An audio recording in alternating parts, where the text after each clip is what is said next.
Hey guys, Sunstreaker Wozza here, and welcome back to another weekend live stream where, yes, today we have Taylor Bleszinski with us. So welcome to the stream. Thanks for having me, man. It's great to be So, here. pleasure's all mine. So, yeah, we'll be talking with Tyler, talking a bit about, what he does in relation to Transformers, talking a bit about the game as well, yeah, and get his opinion on some things, and yeah, be a good chat and good to have you on stream.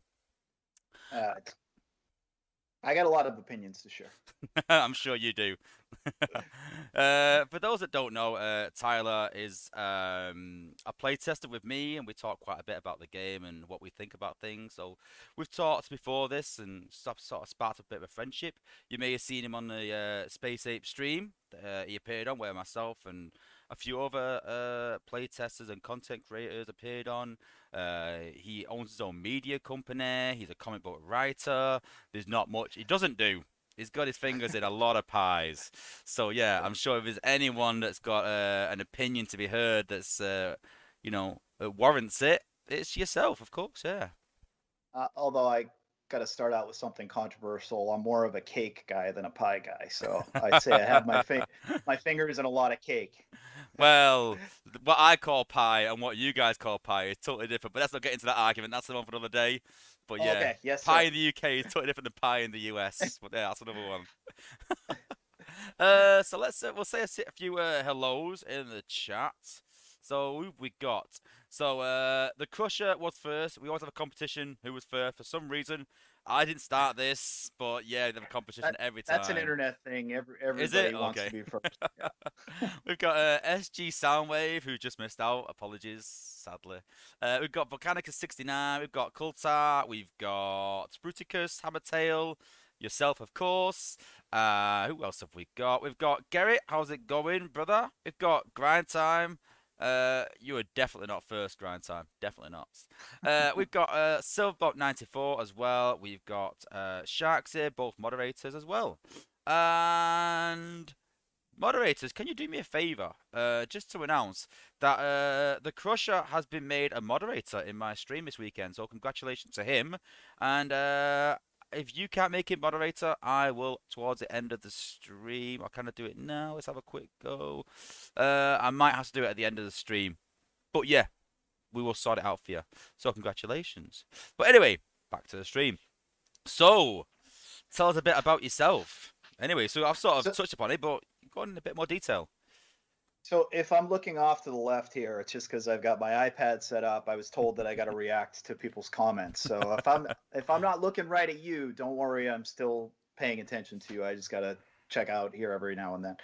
So as you mentioned, I founded a media company called Vox Media.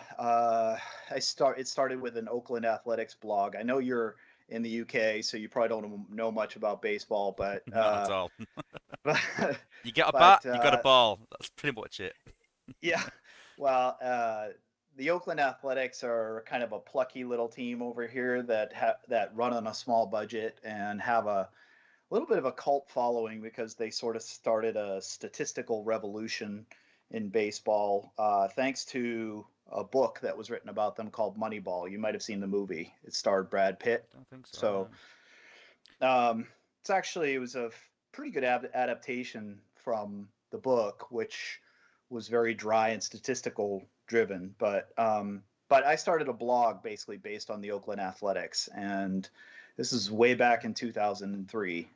It was all based on that, and I started recruiting other baseball writers to write something similar, guys who were out there who were already doing stuff, and the media landscape was not conducive to real biased type of coverage when it came to covering a team. So I basically wore my heart on a sleeve. I told them I was a fan. I wound up the blog itself took off massively, and basically it spurned a media company. We started out as SB Nation, which stood for Sports Blogs Nation, but it was shortened to SB Nation. And then we got some venture capital.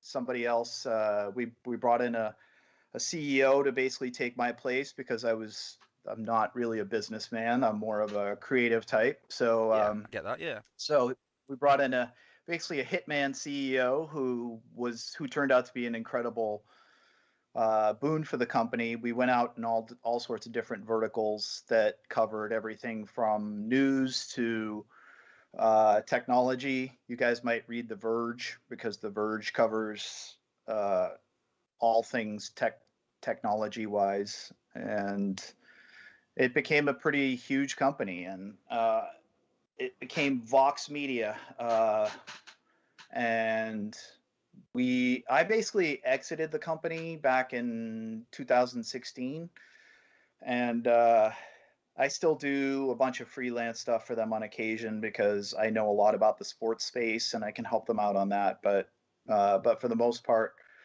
I went on and pursued my dreams of comic book writing, and found my love of Transformers again. So, Cool. and that helped lead to me writing a great series that will be probably put on my tombstone about my favorites, the Constructicons. Yeah, well, obviously, yeah. We'll talk about that, like I said, a bit more in a minute. But yeah. So, what do you do day to day job wise then right now? Do you just do freelance work in terms of that, Yeah, or I do some freelance stuff for Vox, and then occasionally like I said, I've done the comic book thing. I really want to take the Constructicon story to the next level because anybody who's read the 4 issues that I put out, it was kind of left a little bit on a cliffhanger. yeah? So I want to be able to flesh that out. But IDW, the company that publishes the Transformers stories and has a deal with Hasbro, they have their marching orders from Hasbro, and a lot of the focus right now is on Beast Wars because of Oh the yeah, yeah, anniversary year for Beast Wars. So yeah. a lot of the other stuff is being shelved and put on the side for now. So Yeah, I kind of get that. They take the comics, obviously, same as the game, they take the direction of what the toy line is coming out, and that's what I kind of get that in a way. But I didn't actually find this out till today. You've actually got a famous brother as well. yeah, Yeah, yeah. My younger brother Cliff is the he was the lead designer in Gears of War. yeah, So it was an Xbox 360 game that kind of like got a lot of critical acclaim. And yeah. I played it back in the day. Yeah, yeah, he and I talk a lot about creative stuff and creating worlds and all that kind of stuff. So, and he's been my best friend throughout my whole life. So it's very pretty cool, cool very that he cool. was successful in something that he loved, and I was been able to be successful in something that I loved. So he was also my Transformers buddy when I was growing up. So he collected the Autobots and I collected the Decepticons. Yeah, well, I saw that in one of your interviews. Did a bit of a, bit of a work behind the scenes and such, and get a bit of backstory about yourself. And yeah, we talked about before the stream started about, I said to you about the familiarities about between myself and yourself because as a kid I played a lot with Transformers. I've still got all my OG one that I've passed on to Jacob, and I used to play with those quite a bit. And then as you get to a teenager, you sort of maybe think it's not as cool anymore, and you start doing a bit more grown up things. And then to put it in short, basically, when Jacob was a baby, he was watching Mr. Tumble, which is a cartoon over here about this guy that's obviously really, you know, kiddie-ish. I'm not even going to do an impression of him. I'm not, but he's just like, oh, I can't watch this. I cannot sit here watching this all day. So I thought to myself, what can I watch that he's going to enjoy? It's gonna be a cartoon of some kind. And so I thought, I'm gonna buy the Transformers. I'm gonna buy the box set and put it on for him. And then, I'd like to watch it again. I've not watched it in years. And this has gone back about 10 years ago. So, well, 9 years ago. Yeah, it's nine. So, put the box set on, and I was like, wow, yeah, God, I remember this. This is brilliant. Got the old Transformers out of the loft, showed him the Transformers, wouldn't let him play with them. He's only a baby. So I was like, whoa, you can't touch them though. And then slowly but surely, he started getting into it, and I started playing the games. Just downloaded the game because I was bored at home while I was minding him, and he's having a sleep, and I'm just sat there thinking, well, I'll put some Transformers on, and I'll play this Transformers game, and just grew from there. And then, then got into this game, and so on, so on. But from what I've heard about yourself, was sort of similar situation. It was. It's funny that you mentioned being a teenager and wanting to move on to other things because Transformers came out in '84, and I'm about 10 years older than you. So uh, I was already on the verge of being a little bit too old to be playing with Transformers, but thankfully my younger brother, I wanted to still be around him, and Yeah. we still enjoyed being around each other. So when he got into it, I kind of got sucked back into it, and started collecting them. And so I was like, I think 11 when they first came out, maybe 12, but regardless, it was probably too old to be playing with toys. Not nowadays. Like I always tell my son, because he's 11 now, I tell him, dude, you can play with toys all through your teen years if you want to, because there's no societal judgment for that anymore. When I was a kid, they found out you were playing with toys, they would call you out in science class, which actually True. happened to me. Uh, in front of all the girls, and I was very humiliated by the fact that, no, I don't play with Transformers. Are you kidding me? But yeah, it was very much. I was really into it, and then the movie came out in '86, which was the most glorious thing ever. I still think it's one of my top 5 movies of all time. Yeah, Uh, I agree. I Yeah, mean, granted, part of it is nostalgia. Like I'm not gonna definitely, lie about that, definitely. Yeah. but I love that movie unlike any other movie. And so my son, when he was starting to collect toys and everything, he started to get into video games and Minecraft and all that other stuff. And I wound up starting to let him play Fall of Cybertron, Same and as me. Yeah. some of those games, and that sort of steered him in the direction. And then it just blossomed from there. And then so I'm actually in my son's room right now, and I've created my dream room, because as you can see, I don't know if you can see the constructicons above my shoulder there, but I've got them assembled as Devastator, and It's very cool. like I've got my I'm original slightly G jealous. I've got my original G1 ones right there, and I bought the re-release of Devastator to form him, so that I have all like versions of Devastator showing everywhere. So, And who's that on the shelf behind you in the box? I think there's one behind you on in the box, still, isn't there? oh yeah. That he just got that yesterday. I decided to get him the Starscream. Starscream is Cool. I have a complicated relationship with Starscream, because Complicated I'm a relationship. I do. I'm a Megatron guy, so Starscream really annoyed the crap Hmm. out of me Well, when my I was growing up. I was like, can't you just be more like Soundwave and be loyal? But well, I have a big thing. I do not want in this anniversary event, which I do want to say big thank you to yourself. For those that don't know, was Tyler was one of the first few to sort of make it known to the apes that we should have a 5-star event for the 5 years. And I'll be honest, before that, people would say to me, "Oh yeah, well the apes should do an event to give a 5-star away." I was like, "Don't be ridiculous. That is not going to happen." I'd get honestly worked up about it, going, "You're asking for something that's not going to happen. That is ridiculous. It's the most prestigious thing in the game. It ain't going to happen." And then even when you said it, I was like, "That's not going to happen." And then it just seemed to take a mind of its own. And then people were in the chat going, "Listen, this is getting some headway. This is getting some backing. Let's everyone get behind it." And the numbers, I don't know what it got to in the end, but the amount of ticks that it got in the Discord. I mean, for those that don't know, you can put your idea in Discord, and then you can either put a tick next to it to say, "Yeah, I agree, it's a good idea," or a cross. I mean, have you got any idea how many ticks it got? the last I saw, it was up to like 565 or something. And I Exactly. didn't even know there were that many people, quite frankly, on the Discord at the Yeah, time. So I was everyone got stunned. behind it. So yeah, Yeah. big thank you to yourself for sort of starting that movement. And I really don't think we would have had it without that. I think the apes Yeah. realised, and I think it was hard for them to ignore it. They couldn't ignore Yeah. it because there was so much It, backing. it's funny, because it started out kind of the same way that I started out the whole thrusts face thing, Yeah. which is why I'm wearing this shirt. But it started out as me just suggesting it on one of their live streams. I'm always there for their live streams, Yeah. because I just enjoy this game so much. I've never been as attached to any type of tablet game or anything like Same. that. Yeah. And it's obviously the nostalgia thing. I've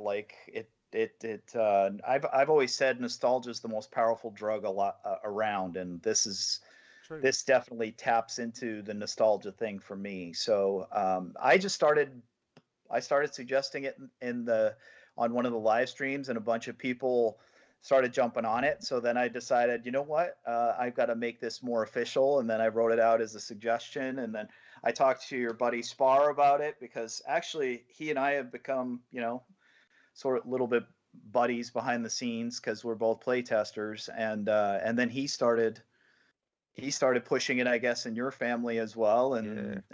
and then I got the Scorched folks on board, and when you get the two biggest families involved, then it can And start two of the rolling biggest guys downhill. probably So in those families as well. I mean, yourself, you're quite. I mean, do you have an official title in the Scottish family? Are you a commander, or I don't think you're the commander, are you? But you're obviously now high I'm up. I'm just I'm just in the leadership. I used to be Yeah, I was the commander of Moon for like maybe 2.5, 3 years. yeah. It was a long time, and now I'm in Earth because I can't handle that kind of pressure anymore. So, but but yeah, so I'm still in the leadership and Scorched, and so to get everybody on board, it was fantastic. And I'm It just was. the funny part is not that I'm trying to uh I'm just more excited to see everybody post pictures of what they're going to get, Yeah. because I've spent so much an embarrassing amount of money on this game. I don't even want to Well, know. Like first rule of Transformers Earth Wars Club is we don't mention we that. do, We don't talk about yeah, that. And the second rule yeah, is we don't talk we don't about talk about that. that. Yeah, so we'll just move on. But I let's just put it this way: I don't benefit very much from a new 5-star at Yeah, all. yeah. So I literally have a choice between Blast Off and Reflector. So it'll be one of those two. So Well, for uh, me, it's something different because for me, the hard bit is the choice of what batch. And I always said on the new batch, I'm going to keep going until I get Rook. I definitely want Rook. Maybe Bumblebee and Sea Spray. I mean, everyone says on my stream that you were super lucky, and I was. I have been super lucky in the last quite a few pulls. I wanted Goldfire. It took me 2 pulls, which ain't too bad. I wanted Jetfire. I wanted Laser Octopus at first, but then I didn't get him, but then eventually didn't want him. I wanted Jetfire and Blades and Smokescreen. I got all those 3, so I've moved on. Then I wanted Sea Spray, Bumblebee, and Rook. I've got all 3.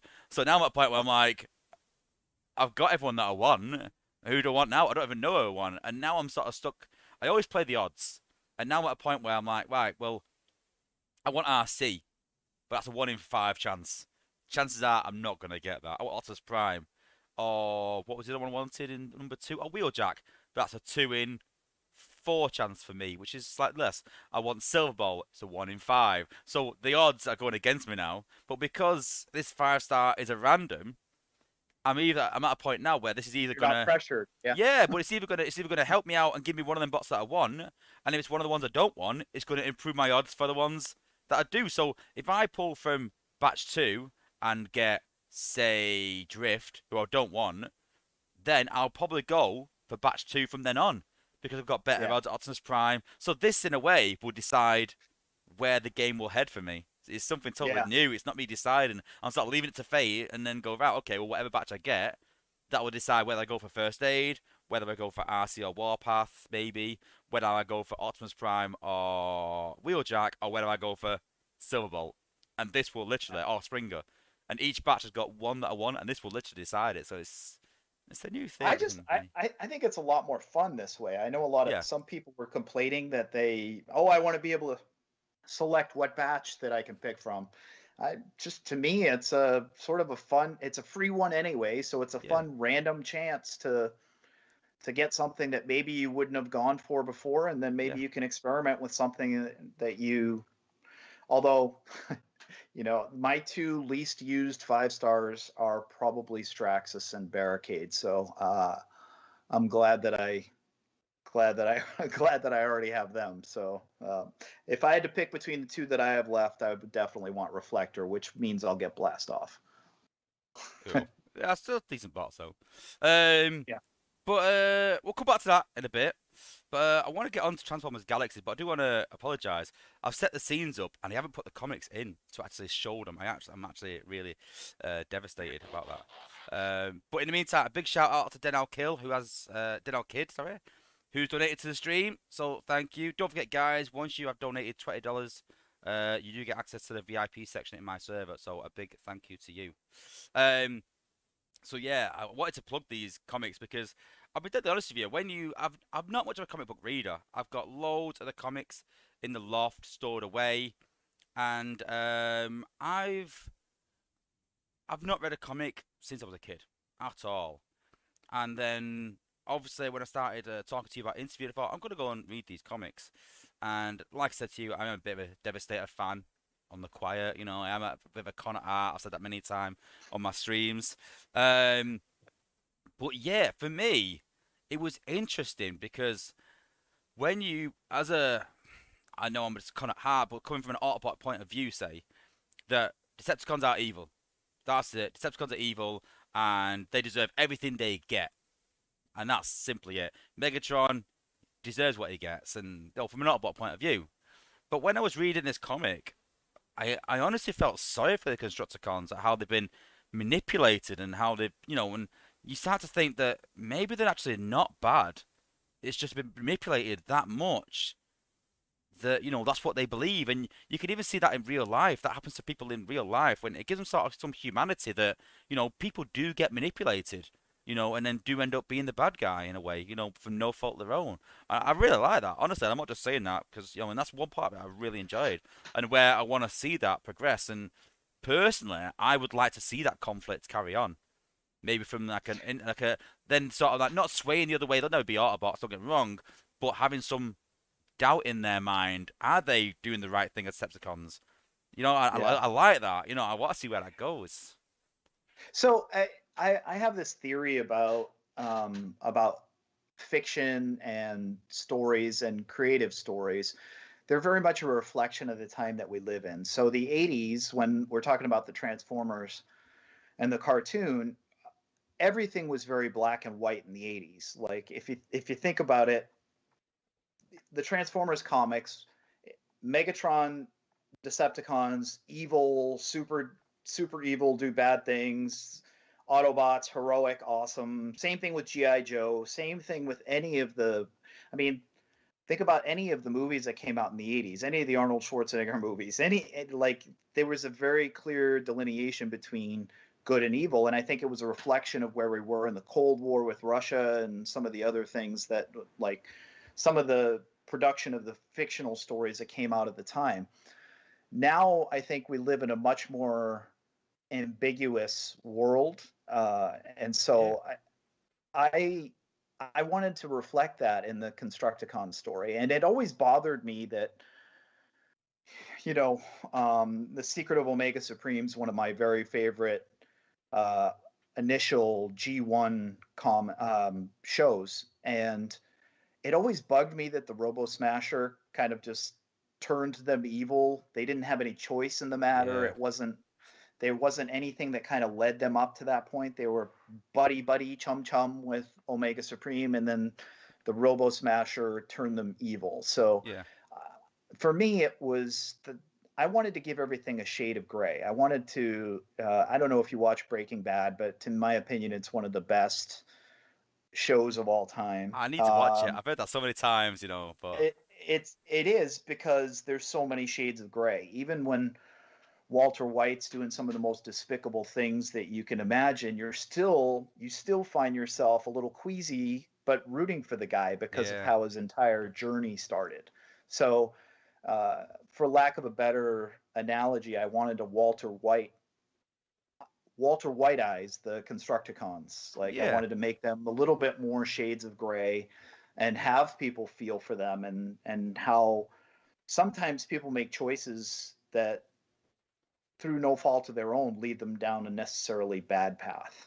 So, definitely. I mean, not me personally, but I've seen that in certain aspects of life where, I mean, an easy one is where you've seen people that are, that are good people, but they've took a wrong path and getting with the wrong crowd, and you know that really that's not them, but because they're trying to fit their surroundings, certain people, they've turned that way.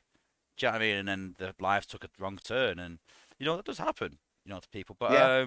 yeah, I really like that, and I mean the artwork from Livio Ramonelli is amazing, like really good, and we talked about that and yes. So would you only work with him from there on? Is that it? Because I know you had a good relationship with him, and you said it worked really well. So You know, I I love Livio. He's become like a brother to me through this process. He's unbelievably talented. yeah, definitely. He also he wrote a series after we did the Constructicons series that's like completely an original new intellectual property and a new IP called Kill Lock, and it was published by IDW. It's fantastic. It's also about robots, but um, there's a lot more language and adult content in it. But Language. and it's certainly not designed for children, but it's fantastic. And he does, and I've told him, how can you be so good at both? It's just not fair that you're like such an unbelievable artist, but you're able to write so well. But Yeah. so I mean, it would depend if Levio was busy doing a sequel to Kill Lock or something else. I've met some other artists through this that I would love to work with as well, but Levio would always be my number one choice because we worked really well together. He's become super easy with me. Like he nailed everything that I wanted to go for, like the atmosphere. I remember we had lunch before we started working on the project. And I just sort of gave him an idea as to the overall arc as to where I wanted it to head and what the theme of each issue was going to be. And he came back to me with art that just nailed the mood, that nailed everything about it. And it was so well done. And he was such a fantastic partner. And let me tell you, I had never written a comic series before. This was a Really? first for this was first for me. And I got a lot of help from people at IDW, in particular David Marriott, who is uh, sort of the Transformers editor, and he really, man, if you saw the first script I sent him, you'd probably be like, ooh, and it's a little embarrassing, but he was so patient in terms of helping turn me into what I think is a really good. By issue 4, I was really spot on in terms of what I was able to do, and but he showed incredible patience with me. That's partially why I want a chance to do another 4 issues and really take the story to the next level, because I felt like I was just rounding into form with it, and then it ended. So Yeah. So what did it, they say to you? Okay, well we will do 4 episodes for I keep saying episodes. You keep correcting me. issues. I keep saying episodes. Sorry. So did they say to you that you will do 4 issues and then that was it, or was it what they did said one? Then they said actually we like this. Let's do another one, or how was the sort of agreement on? No, I pitched them on a whole series, so I Okay. knew I was going to be doing all 4 issues, and I gave them an idea as to what the story arc was going to be, and they really liked it. I had been pitching them for almost 2 years on this stuff, so I've been meeting with them, pitching them. I went to TF Con and met with a couple of them at a few of these conferences. Met with them. I spent my own money to go to Comic Con. Met them at Comic Con. My brother throws a big old boat party at Comic Con, so I invited them to his big old boat party and spent a good portion of the evening sitting and talking with them. And it's always a little bit easier to pitch and get stories done when there are libations involved, as I'm sure you know. Yeah.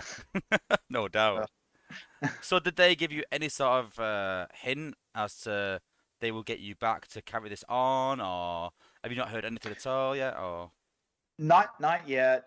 I've been poking at them for, well, I don't know. For those of you that read the series when it first came out, the first 3 issues came out bang, bang, bang, like yeah, three months in a row, and then they switched printers, I believe it was. I don't know exactly what the story is, but they switched printers. IDW switched printers in between the 3rd and the 4th issue.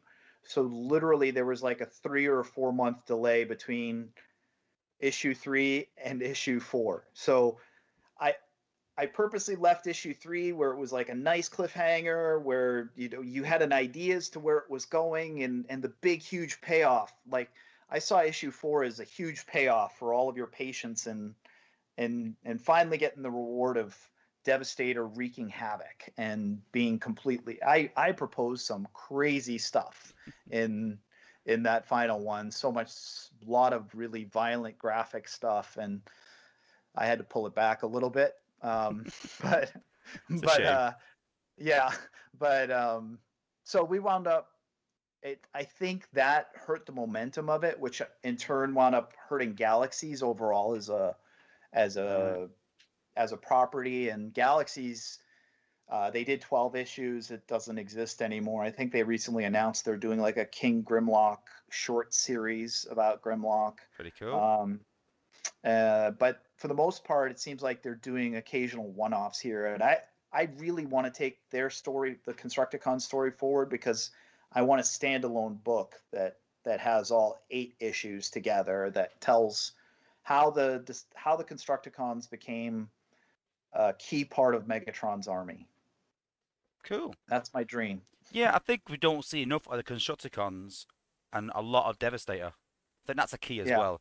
Whereas in this comic, do we see Devastator at all? I don't think. Well, you do a little bit in the beginning because they use them. I don't know if you want me to give spoilers or not, but they use them a little bit more like a building tool Yeah, that's not at the give too much beginning. away. But yeah, yeah, we see. Let's just say we see him briefly though. Yeah, it's more Yes. focused on the Constructicon, which I liked as well because you don't see not a lot of them. You tend to see the other way around. You see snippets of the Constructicons and then Devastator, which I get that everyone likes, and everyone wants to see that. But yeah, Yeah. it was like I said, I like the concept of it and like the how fresh it was compared to other things that we've seen before. So yeah, very cool. So yeah, make sure you go and check it out, guys. They are available online. Like I said, I'll post some links in my lore section on Discord, and yeah, go and check it out. And yeah, I mean it's actually available actually in the UK as well to buy. So I looked myself, so it is actually available if you actually want a physical copy as well. So yeah, go and check it out, guys. I think in the UK they actually published a big old series from like 1 to 100, and the Hmm. Constructicon story is the last issue. It's like it's issue number 100 of that. Right, that's pretty So cool as well. Yeah, yeah, I wish I could get it over here. I can't, but that particular issue. But you can't get what? you they won't even let me order it online. It's because it's a UK exclusive. So you can't even get your own comic issued. Oh, no, the you mean book they released it the whole book? as a standalone book, and I've wanted it for a while, but I can't get it. So Well, we'll see what we can sort out after the stream. We'll have a chat about that. Yeah, all right, I'm sounds sure we'll good. sort something out. And then yeah, we've got a few questions from Discord. So don't forget, guys, if you have one of your questions read out in stream, you will win a Sunstreaker Wozza Stash crystal. So all you need to do is hit me up on Discord, PM me, just saying hi. My name is blah blah blah. You read my question out. Send me my stash, and yeah, you'll win a Sunstreaker Wozza Stash crystal. And we're also going to let Tyler choose a few people randomly out the chat at the end of the stream, just to give some out as well. So yeah. So the first question, quite an easy one, is from the Batman, and so he says, "Why did you choose Papiblez as a name?" Well, one thing that haven't talked about yet was basically the reason that I retired when I did, or walked away from Vox when I did, was because I have 2 young kids, and I wanted to be around them a lot. My dad passed away when he was 47 years old. He had a sudden heart attack, and he never got to have a moment of retirement where he was like I never, my dad wasn't the type of, he was very old school. He wasn't the type to like sit on the floor and play with us or do any of that stuff. He was much more, I don't want to say aloof, but he was just sort of an old school No, dad. I think that Like, was a generation thing because my granddad yeah, was a bit like that as well. So I think it's more of a generation thing, But yeah. yeah, So, I mean, if I was ever going to interact with my dad, it had to be like doing something sports related. So, he wasn't the type to like, he didn't understand playing with toys or any of that stuff. So, um, but when he passed away at 47, it made a huge impact on me. And when I had the opportunity to be around my kids more, because I realized how fleeting time is and yeah, how it can get away from you. yeah. And my daughter and my son are my entire world. So my nickname in sports was always Blez, just Blez, which is a shortened version of my last name. And then my kids call me Poppy because my wife is Mexican. So Ah, so it's I figured there's never going to be a more important title that I'll ever have in my life than Boppy. So I'll take that and wear it with pride everywhere. Cool. Well, I actually knew that, but I didn't know that your wife was Mexican and that's why it's Papi. I thought I just called you that, but Stephen, Yeah, I would have learned something there. So yeah, yeah. cool. The next question is from ResX40, and they ask, have you ever adapted any physical attributes to help you write? So do you get sort of, do you use anything outside of, do you wear something in particular that helps you write? Do you have to be in a certain place, or do you know, anything like that? Do Um, you have the toys around you when you write? Anything like that, that helps you write in general, like, or any, what's the word? Superstitions, anything like that. yeah. So it's not really superstitions, but I got a lot of my inspiration for, and this isn't really a physical thing, but I got a lot of my inspiration for the constructicons from growing up in a family with four brothers. I always saw the combiner team as being as being siblings. I know that Hasbro's not crazy about saying those types of things, but I always viewed them that way. So each one of the constructicons has a bit of a personality of one of my brothers in it. So even though there's six constructicons, my younger brother is actually two of them split off into one. My youngest brother is Hook and Scavenger, but I used all of my brothers for inspiration in doing it. So it's not necessarily a physical thing, but it was an inspiration for how I wrote the story and why I think I was able to humanize the Constructicons better than they've ever been True. humanized. I was gonna So, say, do they actually all know who is who and reasons why? And oh, my older brothers were never big into comics or any of that stuff, so they they probably haven't even read it. So so you give them the they worst ones, yeah the worst traits, yeah. so you can get them ones. But the younger brother that you're like, no, I'll give him the nice one. He could be the one that I like. Well, he got my younger brother got the wide my younger brother got the wide-eyed scavenger who's sort of a younger brother type who's got a naive view in the world because that's kind of how I viewed him growing up. And Yeah. then he sort of became Hook, which is sort of the brash know-it-all type. So so he's I'm a sure he little bit of appreciates both. it. I'm sure he Yeah, appreciates being called that, but. and of course I'm Scrapper. So And then the third question uh, is from BSA Luke, and they've put, "What keeps you interested in writing comic books? Has there been a time where you've felt like giving up? And what about the game as well? Any time you thought of giving up and sort of dropping down?"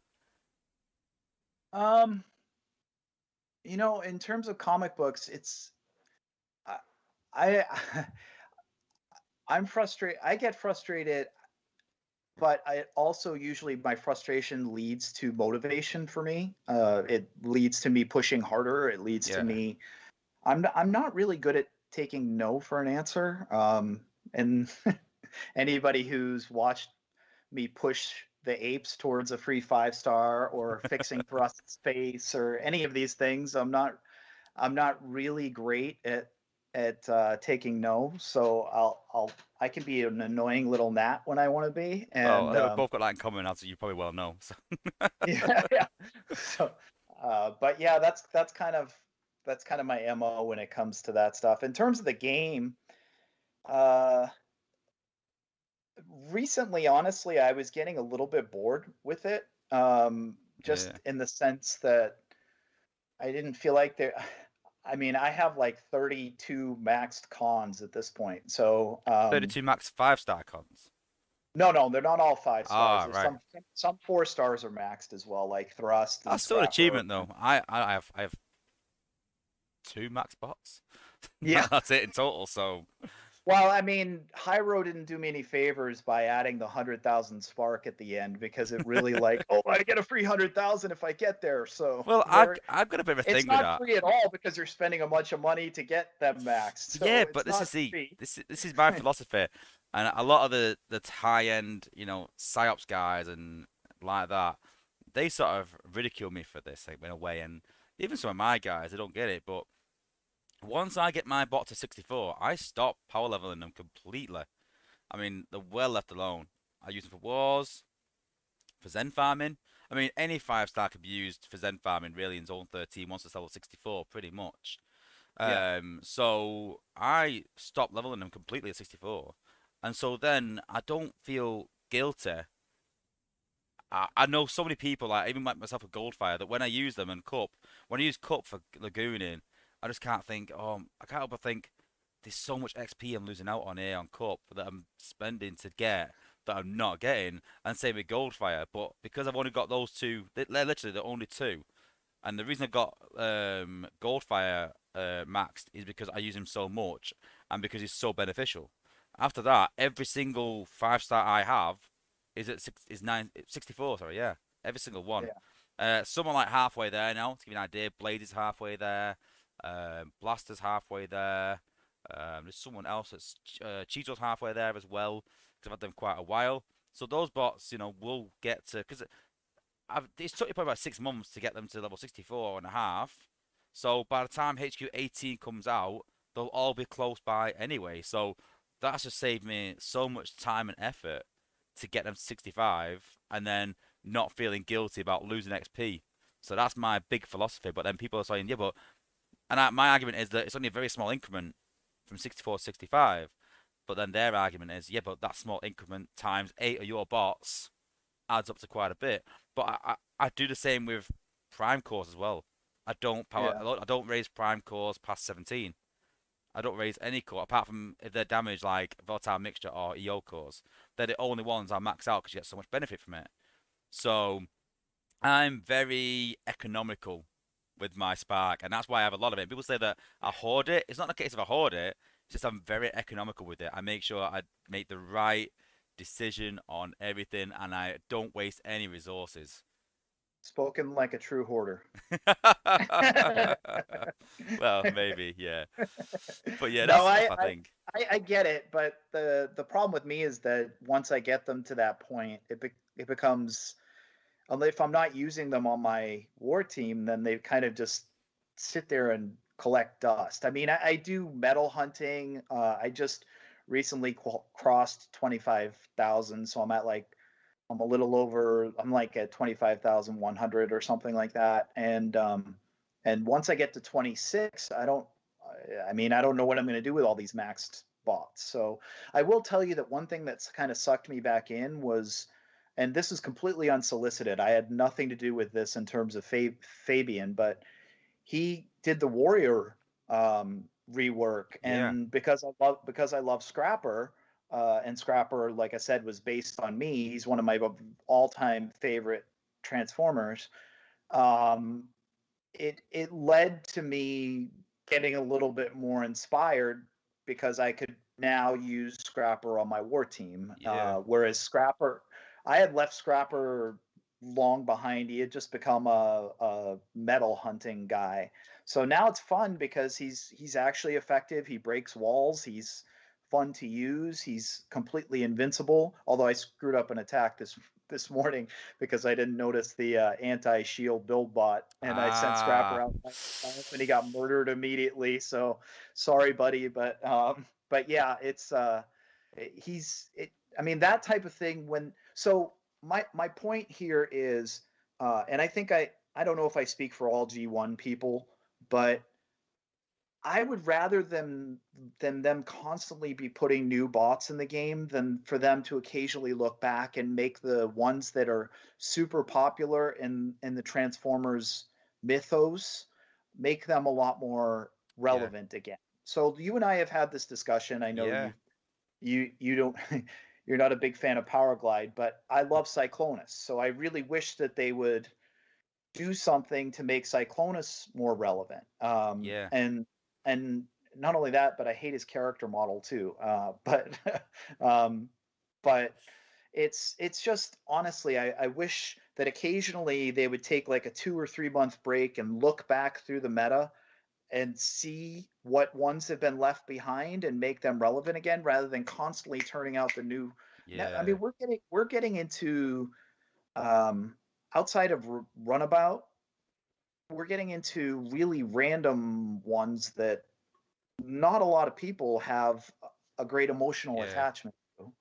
So Yeah, I do feel a bit sorry for cons in the game in that sense, and I did say to um to Fabian, I said that we need more focus on cons and then matching Autobots to that con than the vice versa.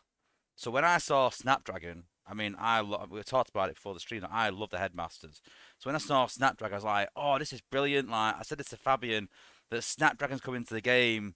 So the Decepticons have finally got their wish that they're getting a good con, and then we might get a triple changer or something in there as well. I was like, "Oh, who would they match up with him?" And then when they brought him out as a mercenary, Pat was like, "I'm super pleased because I love Snapdragon. I love Ape Face even more." But I was like, "Oh, I'm buzzing. I get Snapdragon," but I'm like, I feel like the cons have been cheated a bit here. don't get me started on that because Oh, honestly, I did feel sorry for that. I was like, oh, if I was a con right now, I would be livid.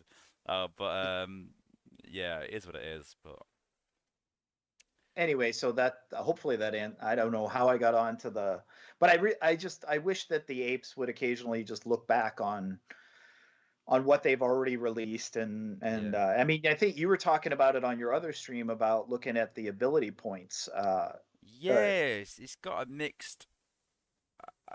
Yeah, some people are for it, some people aren't, and this for me, we're gonna talk about this later, but we can talk about it now. It's fine. Goes hand in hand with playtesting about the argument about Silver Bolt. So before, and I think this was a pivotal part in playtesting, which sort of set a tone. So before that, I came on my stream and said I would like a counter for everything in the game, but that counter to come at a cost of something else. So you can have the um the shield, what are they called again? For I think it's a scrapper. The the shield, build bot. the shield Yeah, blocker. Let's call it shield blocker. I can't yeah, remember what yeah. they're called. Shield disruptor, I think is what it's Yes, called. there you go. Yeah. So the shield disruptor.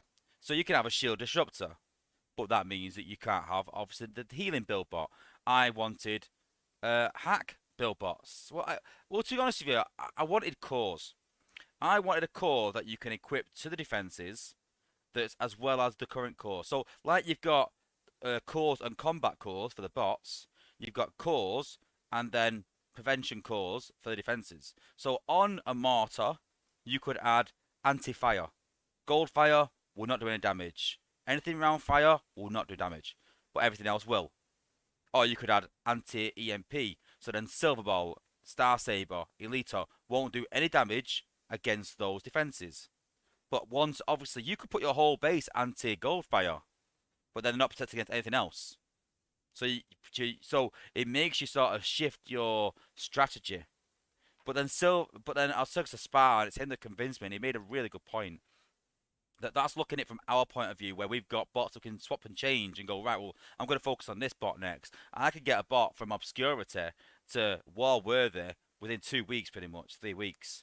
Whereas a lot of players, it takes months. And he said to me, and this really hit home for me. He said, "What about that one guy that's just got Silver Ball or just pulled Elita or has chased Elita in that batch, and their whole team evolves around using that bot?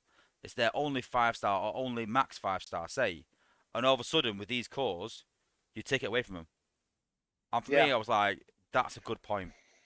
From yeah. our point Well, of I mean, view, but what we've had this discussion about anti-hack in yeah, a that lot. and that and it's a challenging situation Mm, because they give you these fantastic things that you spend a bunch of time on with Dirge and Bombshell and now Lio Kaiser, like all of these things that do hacks, and then they immediately release something that will basically make it null and void. I used to have Thundercracker. Thundercracker was a main staple of my war team for a long time. I used him forever. But then too many people wound up using the anti-emp, and so I mm, don't even think about it anymore. Or they add in the anti-air, which basically chews them up yeah, if he goes out and then he doesn't work on the MDS and he doesn't work on the shock tower, and yeah, so like he became a he became a lot less relevant really quickly, and it annoys me. I can't imagine how it would feel for somebody who doesn't have the collection Yeah. of cons that I have, that they basically make them somewhat obscure by bringing out these direct counters for it. And I'll speak up strongly. I think that they need to just go with more with stronger general defense that doesn't target specific bots, because it I can't imagine how annoying it would be if you have one 5 star and it's either like Lugnut or uh, Thundercracker, and then you run into a base that has anti-emp everywhere. Yeah. Like I mean, these it's just these counter arguments for everything. And I mean, a good point is like the point that someone else made to me though was like, well, then we can't have HQ upgrades then, because as soon as you have a HQ upgrade, your jets become irrelevant. They can't one shot anymore until yeah, you level them all right the way up. And then I get that that's that's a time frame, but then those bots are invested, and you got to invest again, which I kind of get. But then if you improve defenses to have more health and more attack, then surely hack becomes more prevalent, and then the next yeah, HQ more prevalent and more prevalent because they could do more damage. So yeah, I think that there needs to be some sort of not a nerf, not a counter, but something in the game that makes hack less relevant in a way, and that's why I thought of the ability points. And I'm not just yeah, saying nerf blades and increase ability points. I mean, let's be honest. I mean, you were there in testing. I think we did too much. I think we did the other way of the opposite of what the apes do in the when creating new bots. We took Blades, who was awful, and just gave him everything. I mean, literally everything. We reduced his cost, more range, more damage, and just made him into this, anomaly now. I will tell you, he's much easier to kill than he used to be since they added some of the HQ 17.5 things. Like you absolutely have to run something on him that brings his health back, whether it's Alchemist or um, uh, Micronus or something. You have to make, because See, I if you don't. run a if you run a pass over, well, I don't know if you've run into a lot of anti-air, but the minute you send him out with anti-air, he sort of gets chewed up. He really does. See, I use heal bombs though with Ratchet, so Yeah, that tends to work with that as well. But yeah. I use a lot I of don't know. airbots though, so I use tracks, Jetfire, and blades. So I tend to drop them, let them you do all their things, and then drop a heal bomb and heal them all at once. Yeah. So that's how I It, sort of use it a bit. But if any of my guys die, it's usually it's blades. It's usually Dirge who winds up dying before anybody else. So yeah, I just think that we talked about tracks as well before the game, and whether it's so hard because lower players do need that to catch up, but he is super overpowered, and I think that the again the shield cores do help with that, and we improved their range because we said that it was useless at the start, and it's got a decent range now. I don't know how effective it is, but it and it isn't if you pay close enough attention. I was just, like I said, I yeah. didn't pay close enough attention to notice that, because I thought it was out of range, but it turns out that it was closer in But range that's what I than mean. When you've got things like yeah, that, where you've got to scout a base properly, I mean, it's too me. At our level, it's too easy just to go right. Okay, walk, go, and not scout and still get 300s. So there yeah, needs to be something where like that, where you're like, right, okay, well, I use Scrapper. I need to go and check for these cores. And that's why I said adding these cores on that are, you can have anti-hack additions to the defenses, but to do anti-hack, you would need it for every single defense. So you'd need 30 of them, maybe? Do you know what I mean? Not a build bot core where you can cover an area. You do it for one defense, and that covers that one defense. So you can get an anti-hack yeah, core, that's fine. Or maybe it reduces the hack, maybe it reduces the burn, it reduces the damage it takes from them, something like that. But you need one yeah, for every single defense. So you could do an anti-gold base, anti-gold fire base, but good luck getting 40 of those cores. And so yeah, then you've got to pick and choose which one. And then when you use Goldfire, you're like, right, well, I'd like to do these sweeps across the map, but I can't because those defenses it's going to hit are anti-fire. or reduce it, so I've got to use it a different way. I just think it adds a bit more tactics into it, where you've got to think about it a bit more. And I'm not saying nerf the bots, but that's why I started Yeah, thinking about ability points as well, because I'm thinking if it's something, rather than making something worthless, we've got to find some way to make it a bit harder and balance the game better, quicker than what we are doing at the yeah. minute.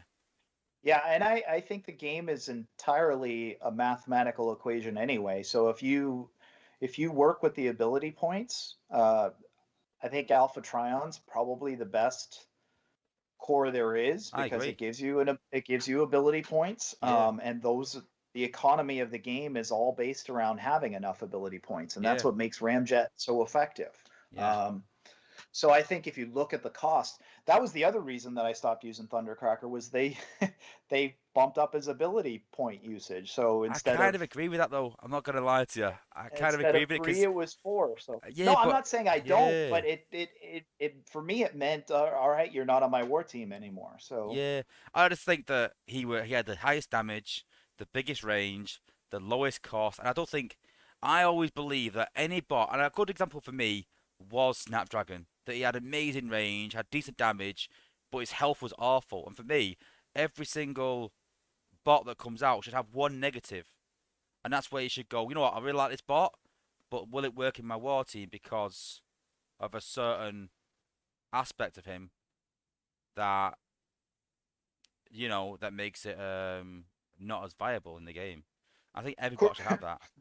of course, I say that about Thundercracker, and one of our best players, Omega Doom, he still uses Thundercracker to great effect on his Yeah, war team, and he barely ever uses a combiner. So, I mean, I he want I he want makes Silverbolt for the same reason. he he, he makes it work, and I just like for me there was too many negatives that I viewed that I decided to just put him on the bench. So he See, can still make it work. I can't. So see, I'm again. I always look at being economic, and the way I look at it is when HU18 comes out, my Jetfire will not one shot anymore, and a lot of my attack actually, I probably use Jetfire as much as I do Blades and rank him as high.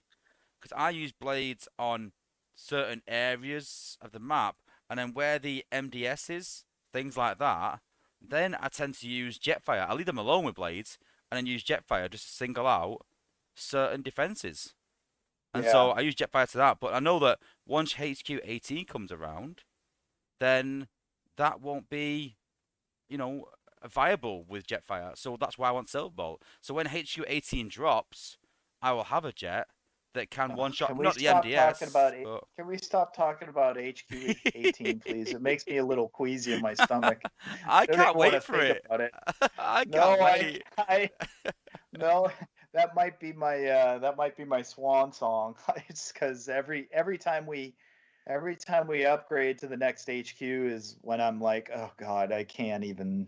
I because when you're in a level like Scorched Earth or something, you feel nobody pressures you to coin things, but But you yeah, feel the you do. pressure to coin. So yeah, and I Yeah, don't I don't feel like spending that kind of money right like anymore. ever. Like it's just, I spent enough. Every time we've gone up an HQ level, it's been a ridiculous spend to get your HQ up to level really fast. See, So I see it as we talked about before stream. I really prioritize attack over defense. So I yeah, feel they need more to coin bots and get like go and do a leaderboard and level them all up. But defense wise, I don't honestly see the point because I might be a month behind you, and maybe that's more of a because you're top five, we're top 6, 7, whatever. But I don't feel the need because I think personally, I think if you're a commander, yeah, definitely, I agree. Yeah, that should be a thing. I'd ask for donations off the alliance. Say, listen, you need to donate to me to do this. I ain't doing it on my own. But you might get picked in war twice a month, and I'm thinking for that outlay to get picked twice a month isn't worth it. Now that outlay for every single war on offense, yeah, I kind of get that.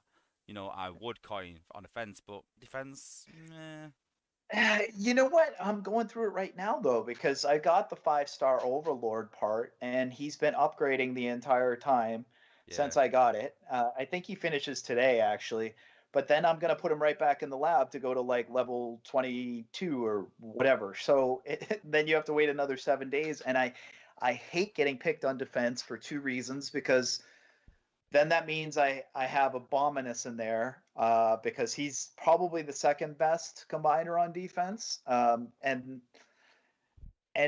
In my opinion, right now in the current meta, he's the best uh, combiner on offense. So I'm not having him on offense. He's on defense, which isn't as good. And so I feel the pressure to coin Overlord so that I can get my Abominus back, but I don't know. Uh, it's there are greater problems in the world. Let me just put it that way. Well, we're going to talk about that later on, but we'll talk about a bit more about play testing. We're going to touch upon that as well, because there's a Yeah. big question that's happening at the minute in our chats, and I want to ask your opinion on it as well. But we'll come to that a Okay. bit later. So we're going to talk about your bots, but I also have to let my dog out. My dog's quite old. She's got a weak bladder, Uh, so I've got to yeah, let I her saw out. her come So in. yeah. Oh, did you see her? Yeah. So I'm gonna switch Yeah. scenes. I'm gonna let her out, and then we'll talk about your bots. Let's have a look.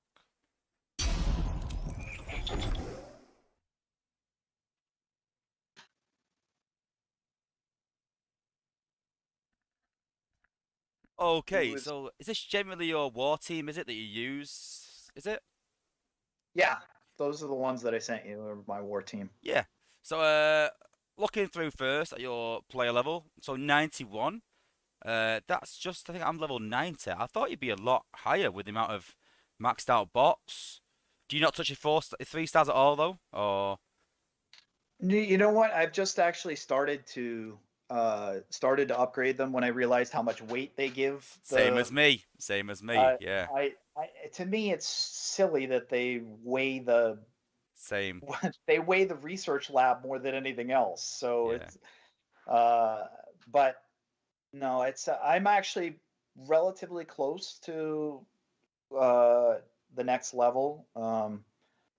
But yeah, like I said, Scrapper was a recent addition I would say in the last month to month and a half, he's been a staple of my war team. Cool. Then what else have we got on here? I think everything's similar to me, apart from Battles 1. My Battles 1 is pretty awful. I very strictly power level at weekends only, and then during the week, I don't do much. I do a bit of Zen farming, and then I do skank raids. Have you heard of those? Literally just No, send your bots in for resources only, and then lose medals. Simple. I don't care about medals at all. So I will take Elita, I'll take Goldfire, Skylinks, Jetfire, Silver Ball. I will go into zone 15, and then I will go to the base. If there's no resources, I will back out and lose medals. And then I will try again. And once I hit about 1.5, 2 mil, I will just attack those storages, get the resources, and then lose medals again. It's a very yeah, I noobish mean way, but I just don't see the the point met in resource the raiding all metal thing week. is silly. I mean, It I don't is. know why I don't know why I give any weight to it at all. Like I know. it doesn't mean that you're a good player. It doesn't mean Exactly. it doesn't mean anything really. But I know a lot of I people don't on know. 12,000 medals in mediocre alliances, where I think I'm on about 7,000 medals, Mm. and I was the top player in our alliance for a long time. So I've said for a long time this should give some benefit in the game, and they don't. But I want to talk about that later on as well. There's something else I want to touch about. There's a few things I want to talk to you about that might They surprise you. they should give you better achievements for medal levels, to be honest. Like then Well, there'd be a reason for you to actually chase them. I recently hit 25,000 medals and they gave me 1,500 cyber coins. I was like, gee, thanks. Like that's that will last me ridiculous. about half an hour, 20 minutes. But yeah, Yeah, I know. Like, but honestly, if they give you good enough achievements, you chase them. The reason that I yeah, have 32 or 33 maxed ones is because I want that 100,000 spark, because the spark's so valuable right now. I mean, I know it's not to hoarders like you, but but it's valuable to me because I recently pulled Blot and I've been trying to integrate him a little bit into my war team. I would love the spark to be able to get him to ability level 11. I would love I not that long ago I got Scourge. I would love to get him ability level 11, but it's just there's not enough spark to go around, and that's I wish that they would up the level of spark that we get all the time. I know that doesn't hit with you, but for I think for most normal people No, no, it does, but play the game, mine's a it different does. perspective because I've got a lot of spark. I'm still selective on who I spend it on, Yeah. and I'm still sort of like there's certain bots where I'm like, it's not worth it. I mean, Bumblebee was a prime example. I don't mind saying this that for me, I put a lot of effort into getting Bumblebee better between 1 to 10. I mean, I'm sure you'll back me up on that. That I would not let that go. I was like, this is not on. I think even you agreed with me at one point, saying I kind of agree with that. A few people did in the Yeah. playtest, but my idea was to have 1 to 10, get him for up to I think it was like 45% of his damage in his ability, and then 11 would go from 45 to 66. So 11 was a massive jump still, but instead of being 33 and static, it went up gradually to 45, 50, and a big jump for 11. But instead of actually listening to what I actually said, the apes just made it an increase at every single level up to ability 11, and then just added the EMP jumps for ability Yeah. 11. I will And tell you that I got Scrapnel and I leveled him. And honestly, part of the problem in playtest, I think, is that I probably too quickly ask for my bots to be like 6511 yeah, when yeah, they give them to us, because that's typically where I can take them no, I get that. relatively Yeah, relatively easily. But you lose the perspective of what it's like in between. Like, so I had my Scrapnel at like ability 8 for a long time, or it was either 8 or 9, and to me the stun was really quick, and the area that it covered didn't seem sufficient enough, yeah, and then he died so fast. yeah, So it was just,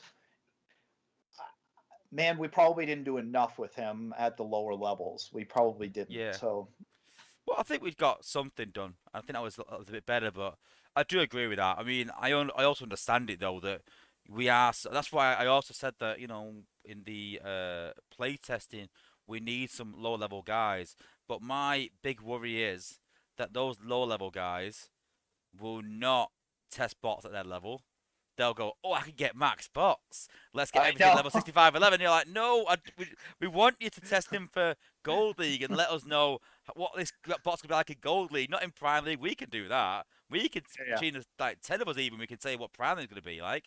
Give me the bot 65, 11. I'll tell you how it fit in. But like you said, it struggles for us to really understand how that bot will fit in lower teams. I mean, I see teams in Gold saying, oh, look at this team I'm running and look at the composition. I'm like, that team won't work. And they go, yeah, I do 225 in Gold League every single war. I'm like, you're not even using a healer. I use two. And I'm like, yeah, I don't Yeah. need a healer. I'm like, what do you mean you don't need a healer? You can't do it. You can't win a war without a healer. It's almost impossible. But The game their meta composition, definitely changes based on where you're at level yeah. wise, for And sure. and that's why we need some lower level players in there. And I'm glad that the Apes are starting to look at that. Yeah, I think it helped a lot, but I just hope, like I said, that those players don't just go wild and go, yeah, let's just get every max bot and go, yeah, I can solo my wars now with a one bot. This bot's great. No, that's not the idea, is that the new bot can solo your wars. Let's test it at your level. But I think, yeah, in the meantime, I've sort of took that on a bit, just trying to do that. I look at the bots at a lower level, and I get mine around 61.9. And I also do that as well because I like to look at the 9 to 10. I show it on my stream.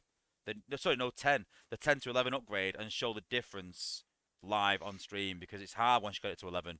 So I like to show that. So I tend to get mine at 61.10 normally, or I do my combats, my 5-star combats, I put at 10, 4-star combats at 8, because I think they're reasonable levels for those. I don't use a 4-star at 10 because I don't think anyone's going to take a 4-star combat to 10.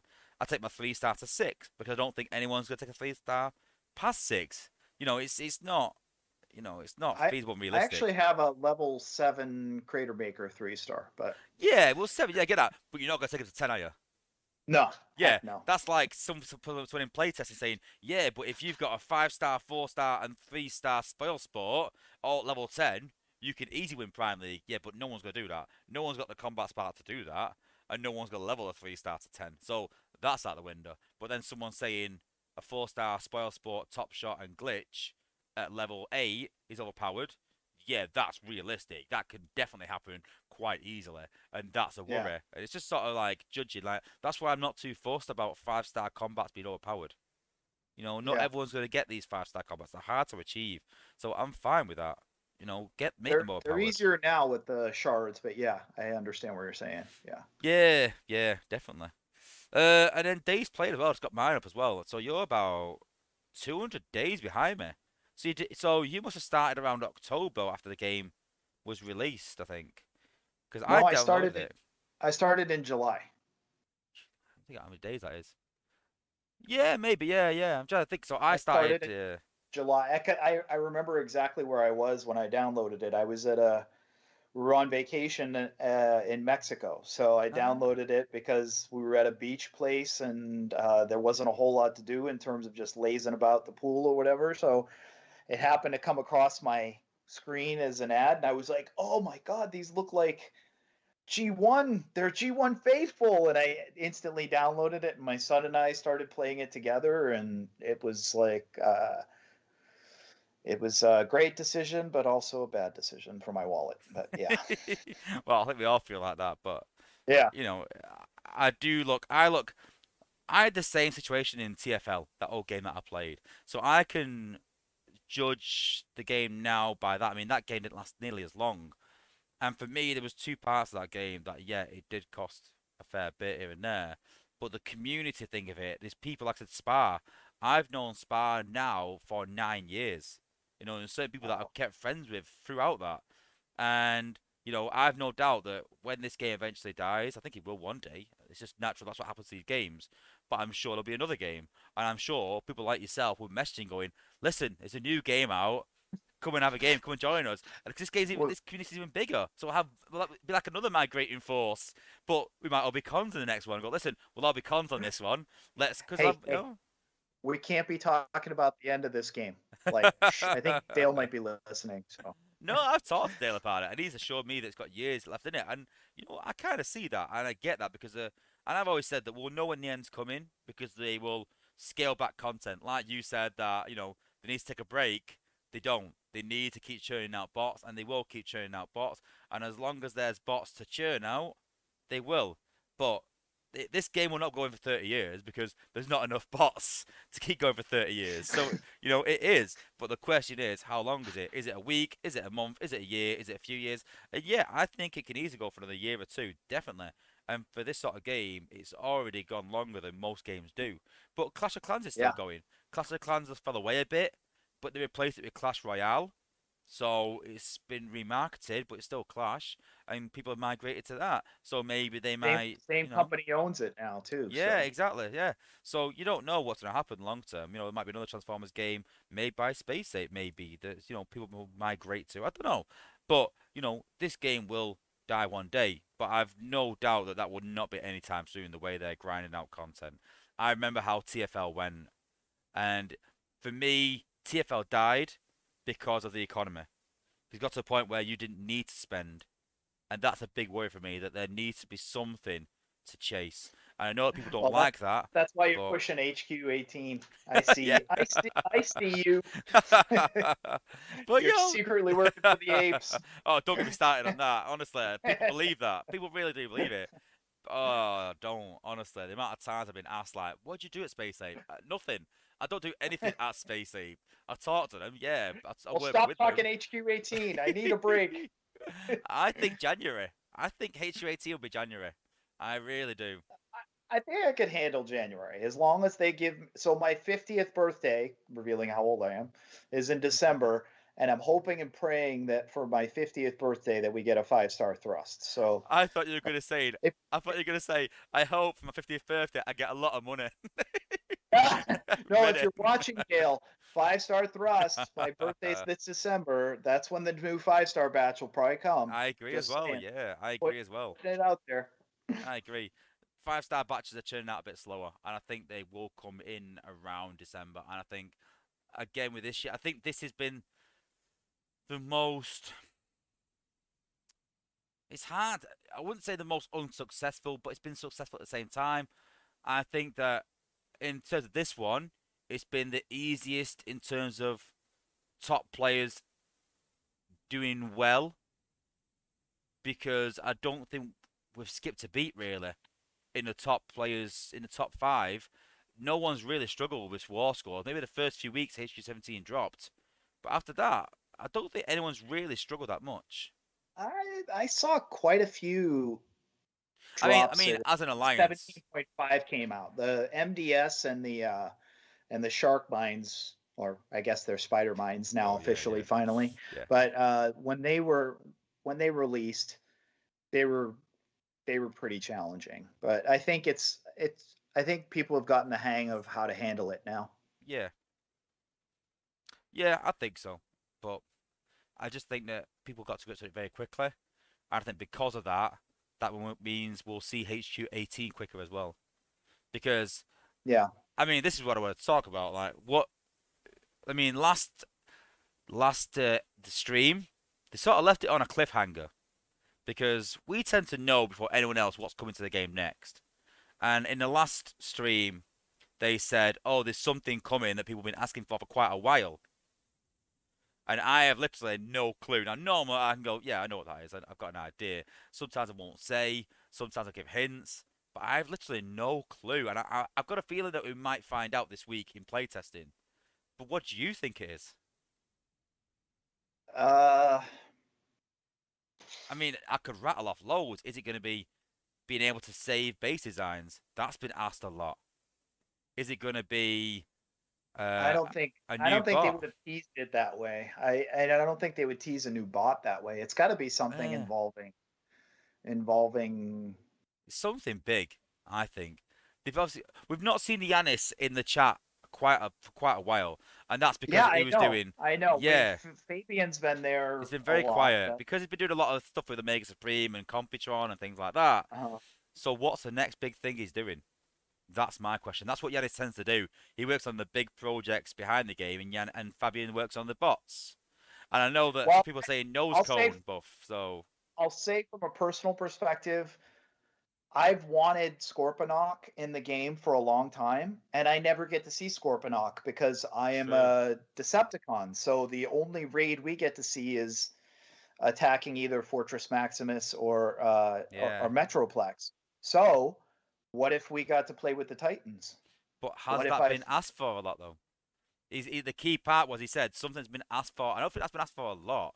It's a good idea and I It's, like it, but I don't think that's been asked for a I think lot. so. You think? I think so. Yeah, because honestly, Scorponok's one of my favorites, and I've been talking about him for a long time. And I got super excited when he came, and I literally haven't seen him since since he came into the game because you guys get to kick his butt, but we don't. So Well, some people I are don't know. saying 6-star bots. It ain't 6-star bots. No one's asked for that.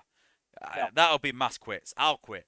6-star bots yeah, and I'll quit. And I think they'll no, stay evolving, currently upgrading current bots in some way. They'll have some sort of upgrade to our current bots. That will always be the way. Um, yeah. I but don't think they should go above 6-star bots. Maybe HQ20 if they see that nope, far, not even then. I Nope, not even then. but I Not don't even see then. them Never. in Should 6-star. never have 6-star bots ever in No. the Could game. you imagine how expensive they are? How expensive Exactly. even You stars have are, to get right? 10 5-star dupes, 25-star dupes to get a 6-star. Good luck with that No, one. thank you. Exactly. No, thank you. But there's an interesting one in China where you can sort of upgrade them to be 6-star bots. That wouldn't be too bad. Well, it's funny because Spar and I actually had a discussion about this on Discord about things that they could do to make the game more interesting to us. Yeah. And one of the things that would make it more interesting to me is to add more RPG elements to it, where you can fundamentally change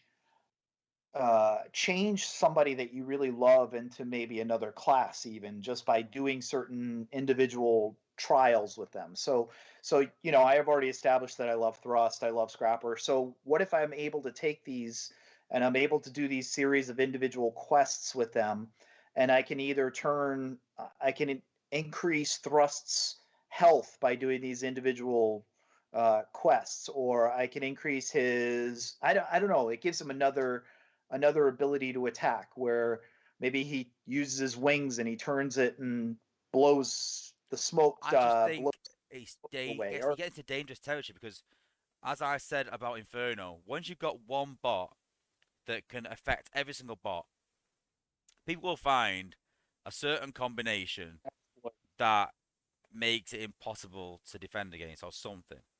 People are yeah, clever like that. So once you start adding where you can change any bot into anything, people will find, oh, if you do these 5 bots and increase their health, you can pretty much walk over HU 18, and it gets to. I do agree there needs to be something where you can upgrade your current bots to make them better, but and I think Ability 11 does that, but more not. I don't think you can say, oh, you can change to whatever class you want because then people are running 6, 7 gunners that are all like tanks that have 30k health, and then yeah. that's game over Well, then. I'm not. So I'm not saying you can change them that dramatically, but I mean, at least so that like it almost feels like you're going on little quests with them to make them better, and you get nice little perks and rewards and extra little incentives to use these. Because that's where my love of this game comes into play. Is that I love to look at a character and being able to power them, and I get a little bit sad when they're maxed, because yeah, as you've talked about, because you've hit their ceiling. There's no there's nothing for. And the reason that I have so many of my favorites maxed is that I want to be ready the minute that the next level drops, yeah. whether they go to 66 or whether they open it up to 70, whatever it is. I want to go immediately and take my favorite ones to those higher levels. So that's why I have them sitting, so many maxed, sitting at But the level that they're at. that's where you save your Zen, buy XP with it, save it in storage, and once they bring out that level, bing, Yeah. 66 done in 1 minute. I will literally have about. I think I've got about 40 million XP saved up. So I've got 40 million XP saved there for Goldfire. Goldfire will get that 40 or XP. 4? 40. Oh, okay. 40 million XP saved up already. So literally, I'm Wow. just gonna save that, and all I keep doing is maxing out my Zen, getting close. I buy another 2 million every week because there's no bots really I want to give 11 to because I don't think any of them are worth it. I really don't think Ability 11 is really that worth it of most. I think Scrapper maybe. I think Rook is not bad. I think Impact is really good, but I don't have Impactor. There's a lot of bots that I think, oh, that's really good for Ability 11, and I don't have them. And the ones that I do have, Goldfire hasn't got it, Blade hasn't got it, Jetfire hasn't got it, First Aid hasn't got it, Ratchet has, he's 11, I was going Trax to has say got it. Hook, in my opinion, is the best ability 11 still, Yeah, he's good. which is I guess is Ratchet, right? Yeah, yeah. Yeah. Yeah. So yeah, I wanted to get out of this actually. Back to this and then back to your bots. And there's a few interesting like selections and so so first of all, you've got Megatronus with Liege. So I presume this is a ramjet pop and walk that you do. Yes. Yeah? Yeah. So With a vector. yeah, I love Vector. I know a lot of people use Megatronus or Oh something no else. no no no no no no no no no There no are no. people that There in is. my alliance that I do. did honestly. It infuriates me because I had this argument with Spa that Megatronus doesn't increase ability damage at all, and No. it only works when the bot lands. So in terms of Elita, it works on Elita because she lands and then will burn. Uh-huh. But because you use Goldfire that quick, he will only do the damage to where he starts and finishes.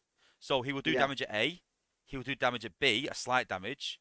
He will do damage at C, but he won't do in between that. So Megatronus for me on him is totally a waste, and it really is sort of like grates on me that people still think to this day that that happens, and it doesn't, sadly. Well, the reason I initially started with Vector on Ramjet was because he used to get caught on mines. I know you guys had Goldfire Yeah, that did, but Ramjet used to get caught on mines. So I would usually scout and try and avoid the mines. yeah, That was a lot more work for the Decepticons, but I used to do that a lot. I used to use Ramjet to do those things, and sometimes occasionally I would get caught on a mine and it would give me a second chance, like to do the swipe properly. I still like it because Uh, the one problem that occasionally happens with it is Chromia will wind up dropping her tower right where I'm about to deploy my team. So um, that's the one issue that becomes problematic with having Vector on Ramjet. But I like it. And then No, even yeah, if he dies ahead of time, the reason I've got Catgut on there is so that he absorbs some of the damage, yeah, uh, or like say you have Optimus Maximus and he drops his stunning missiles, that he'll drop it directly on top of yeah. Catgut instead of when you deploy your team. Yeah, I'm very much Vector or Liege, and I think both are equal. And I think it depends on how you want to use them, how you want to deploy your team. But I'm a big fan of one or two of them. I literally, honestly, have switched between the two, and it's hard because in some respects I use Vector and think that's brilliant, and in some respects I look at it and go, yeah, but it's making me deploy my team at a certain place I don't want to. I want that freedom of starting my Goldfire or Ramjet off wherever I want, and that's what Liege gives you. But then you're attacking with one less bot, and I didn't find that as a problem until recently, where I was fighting in the war and I nearly lost. I was like, I need more health in there. I need another tank in there. I need that Goldfire back, and started putting Vector on again. But Liege is so powerful using that on the pop when you put the outposts. But then I was struggling getting my combiner in position sometimes. They're dying really quickly. So I keep getting pulled from one to the other. And I think, yeah, Vector's the one. And I use that and I go, oh, that's not really working. No, I'm going to use Liege. Then I go to Liege for a while and I'm like, no, it's not working. I'll go back to Vector again. And I've literally done that for the last 6 months. And I think either one is good. Do you guys still on the Autobot side occasionally get the forever tower, like when Yeah, Felbat drops his tower and it never yes. disappears? But then Yeah, again, I destroy the tower as soon as I see it. It's hard for me because how I sort of deal with Chromia or Felbat is I use Goldfire and then they will pop the tower wherever he is. Then I drop the combiner, which wastes a lot of time. And then by the time my bots drop, the tower's gone. And then if I can't do that, what tends to happen is people are sort of creating anti-Goldie bases, and they'll put the outposts in the middle of nowhere, so you can't pop yeah. them. Well, then what I'll do is, and that tends to be a time trap for that reason. I will eliminate the bottom section a lot with Goldfire, and then just walk the base, and then I will pop the tower with Rook, and then destroy it with Jetfire. So Yeah. either way, the tower doesn't even hit me, and like I said, even if it's never ending, I'll just destroy it with Jetfire. So that's why Jetfire is so So important for me. I can't target Chromia's tower. I've What? tried. No, I can't. Like the only thing that I seem to be able to target the tower with is the combiner. Like nobody else will go to the target. No, will Oh, go I to her can. tower. 100% I can. Okay, so I might maybe have just found that's a bug. another maybe that's another Autobot favorite thing right there. I think the problem there as well is that we've got so many Autobot testers and not enough Setscon testers, maybe. Yeah, I just thought that was the way it was, to be honest with No, you. I no, thought, no. okay, I take it out with Jetfire, 100%. all right. I might be wrong on this, but I think you can hack it even as well. No, I have Yeah, hacked it with no, but not with Bombshell. I can hack it with Dirge yeah, because Dirge only drops in an area, yeah. but I cannot hack it with Bombshell. It's like it doesn't register. Right. It's I like don't it's use it, so not there. I can't say at all with that. But I know for a fact Jetfire does. I've used that quite a few times. I've used Jetfire to destroy it, so that definitely Mm, works. And then cheater. and then you've got Liege on Megatron. I don't like Liege in my team unless I'm doing a sack. I think it drags your bot sometimes. Like the Sometimes yeah, it does, and it's hard to know and when it's going to do that, and it adds that bit of that you're not too sure what's going to happen. You're like, is it going to drag them? And sometimes it's to benefit, sometimes it's not, and you're like, oh, it's a bit you know uncertainty. I've gone back and forth with it. Yeah, There have been times where I've taken it off, but honestly, I like getting the little bit extra damage and the little bit extra time, so that especially with 5-star Omega Supreme now, a little bit extra time for my other bots to work on Omega Supreme while the other ones go and do other stuff. Like yeah, so you have the Autobots going and attacking their own base. Meanwhile, the rest of my guys are pounding on Omega Supreme while he's just yeah, sitting there. So it works pretty well. The Megatron I find is the one that usually will follow. Like Yeah. if they all start to go up into the base, Megatron will be the one that starts to follow those. So then that can get my healers into trouble. But for the most part, if that starts to happen, I'll just drop a hook bomb. And Yeah, I think that if you're going to put it on any bot though, Megatron makes sense because then, like you said, once Megatron starts to walk away, you can rush the rest of the bots to that place. So yeah, that's a good point. I'll give you that one. Yeah. yeah, I think other than yeah, that, I think everything else is pretty much matched what I'd do really. I mean, you obviously create me. You got more 5 stars than me, granted. I've got Rung, which is Shrew. I've got Top Shot. That's only 5 stars I've got. All the rest are 4 around level 8. But yeah, it's quite amusing that you've got similar to me. I mean, I use Ratchet or Hook, and I use First Aid, so I use 2 healers. I use Dirge, I use Ramjet. But like I said, I also use Trax, but I know you don't like using Trax. no, But I'm trying to get rid of him. But I yeah, feel like Trax is a cheat code, but yeah, but he's there to be used. Amanda yeah, Megatron, I kind of get. I have another tank. I use Rookmore to pop outpost bit. The only one that I don't like there is probably Bombshell. I'm not a big fan at all. I don't rate him at all. I just think that unless you're gonna have Thunderstorm towers, I don't use him. I mean, do you use the ability a lot or? yeah, I do. I wound up using it a lot because if there's something, surprisingly, I use them a lot on the spider mines. If there's one that's Ah, close, then I'll usually hack one of the spider mines and let the spider, because the spiders for whatever reason always seem to go after my healers. I don't know if that was designed in the meta or not, I but think it depends what angle they're at. If they're at the back, then yeah, they will. Then it depends. But yeah, yeah, they usually chase the healers. So I usually, and his ability is relatively cheap and it hacks two things together. So with I ability don't know. 11, might add though. Yeah. Plus, I like to use ones that I'm favorites of. Like, so Bombshell, Yeah, true. Yeah. if you read my comic series, uh, Bombshell is featured very prominently in my comic Mm. series. He was one of my favorites as a kid, and so I there's probably better ones out there. There's probably better ones to use, but I tend to like to use ones that I've got some sort of emotional attachment with. And the only one here that I don't really have an emotional attachment with is Armada Megatron, but he's so good that he's tough to like not put on that team. Yeah. No, I agree with that. Yeah. Yeah, I know that Grindtime uses Armada Megatron, but I did question it recently because he's struggling a bit in some wars, and he's struggling. I'm sorry, he's struggling with the designs where I'm sure you won't mind me saying this, where it's where they put the outposts in the middle of nowhere and you can't pop them. It's almost Yeah, impossible.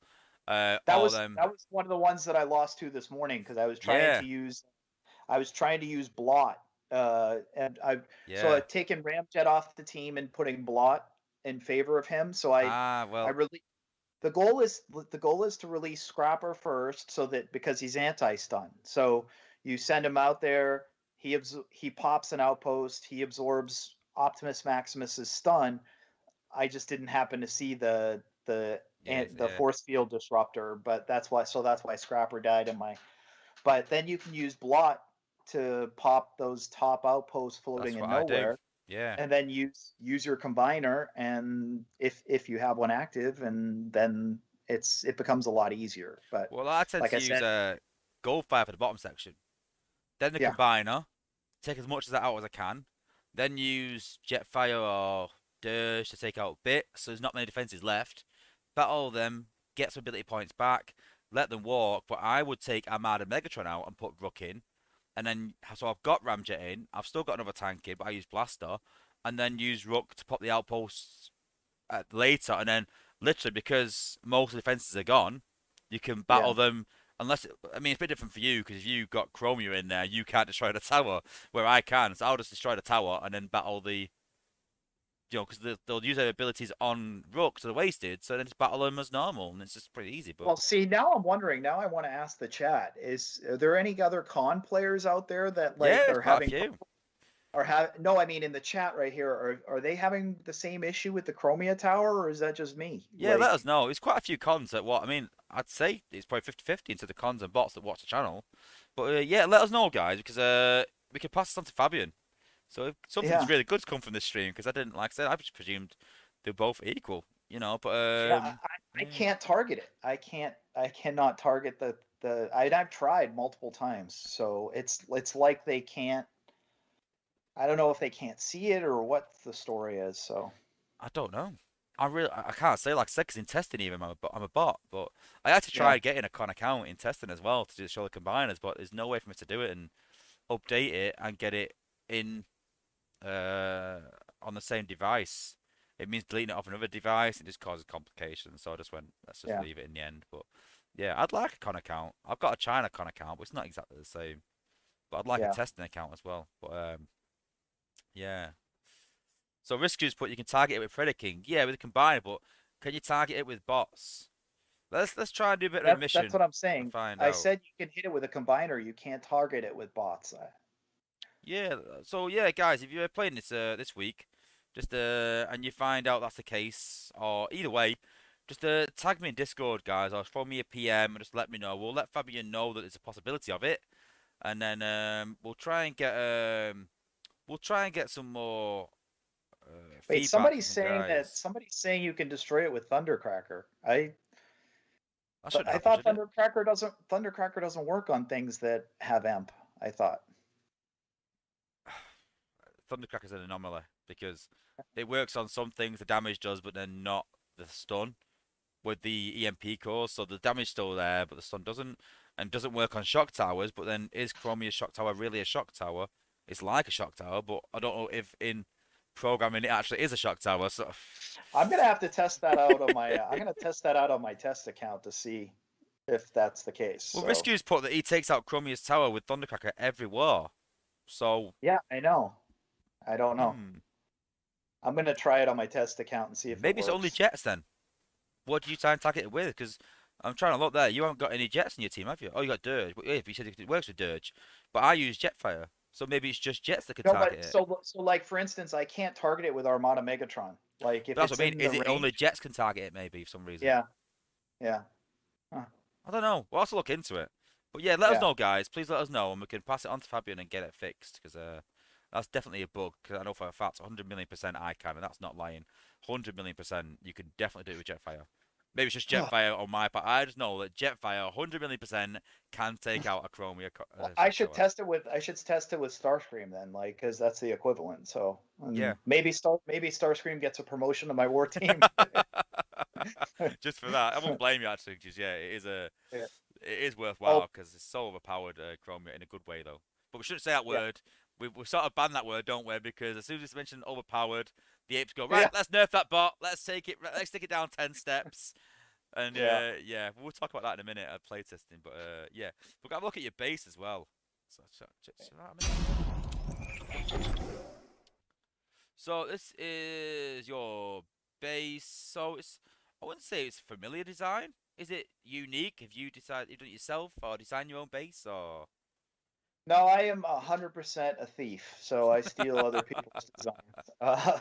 And usually I have a group of about 5 to 10 people that I basically steal their designs. Because I know they do an awesome job. Yeah, Sun Tzu Andy is one of the better designers in the game, yeah, and so I usually he's whenever they launch some new stuff, I usually immediately go look at what he did with it. And actually, the whole Prisoners of War alliance have really good designers. Like they have some of the tougher bases yeah, that you'll run into. So I usually there's a whole group. Orange Duck is who's actually somebody that I know pretty well. He's a pretty good designer as well. I There's some go-to people that I look at their designs. I try and not look at anybody in the Scorched family because I usually try and get yeah, something different. But I think a lot of the Scorch folks do something similar. So a lot of us yeah. wind up with Sun Tzu designs or somebody else. So No, I try and design my own, but it doesn't always work, and some fail, some work. But it's hard to judge because one war it can work really well, and you think, yeah, that's a really good design.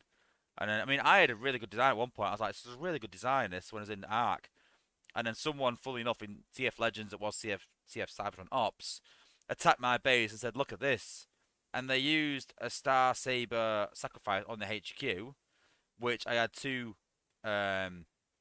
like yourself, 2 outposts next to HQ, and I had blades and smokescreen in there. And the idea was I had tanky bots down the bottom, and then blades and dirge at the top. And the idea was that people will sacrifice a lot, so they'll sacrifice the bots. Then the tanks will start battling. Dirge and smokescreen will walk down from range, and then shoot at the bots, doing an incredible amount of damage. There was some good thought behind it.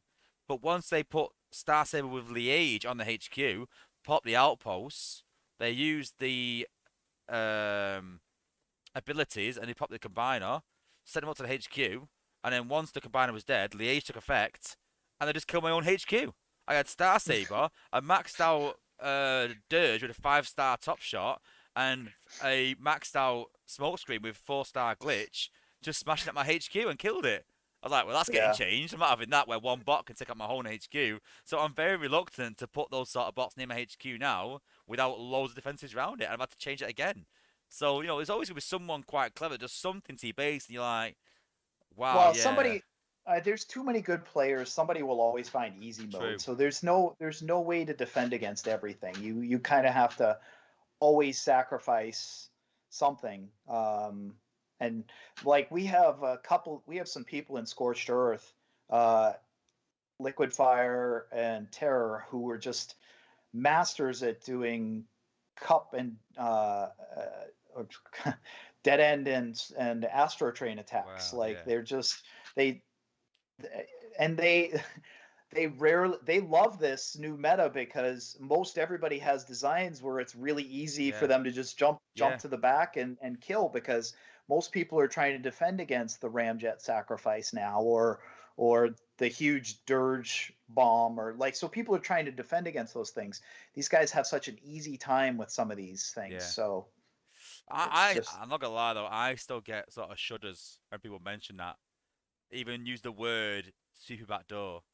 Because like we've talked about it sort of off stream, like that. yeah. I mean, the hatred that I got for that video was ridiculous. I mean, I don't know what your take on it really is, but I like there was no malice on my part at all, and I'll tell you the story behind it because I'm sure you probably don't know. What happened was I saw someone using this attack, and I'd never seen it before. I was like, wow, that is super effective.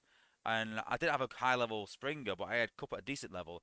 I had a good level Volcanicus, using quite a lot then. I was like, I could probably do this attack. I was like, you know what, it'd be a good video to do. And I was like, well, you know what I need?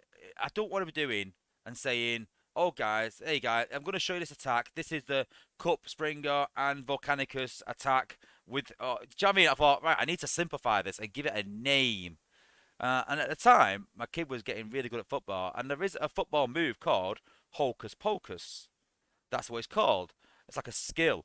And I was like, that's a good name. And it's but like Hocus Pocus is a bit like for me a magician, something secretive, something quite clever.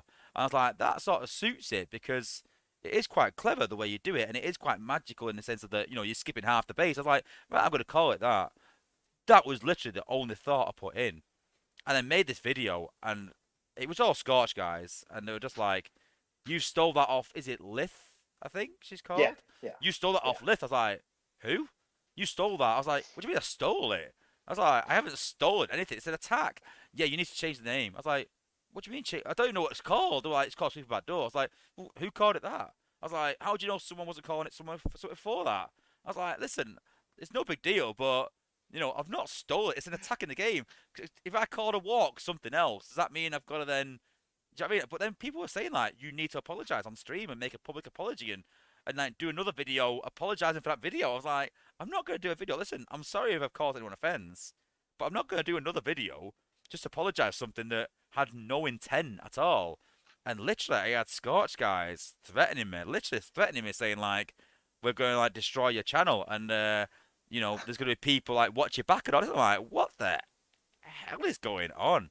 I just Yeah, honestly, I didn't get it. well, I I don't want to like I don't want to speak for anybody who threatened to destroy your channel or Yeah. anything, but Lith is she's one of the most beloved Scorched people there is. She's actually one of my best friends. I She and I know each other in real life, and and she's a master strategist. Like she was the one that came up with the attack. She taught everybody how to do it, and it was she termed.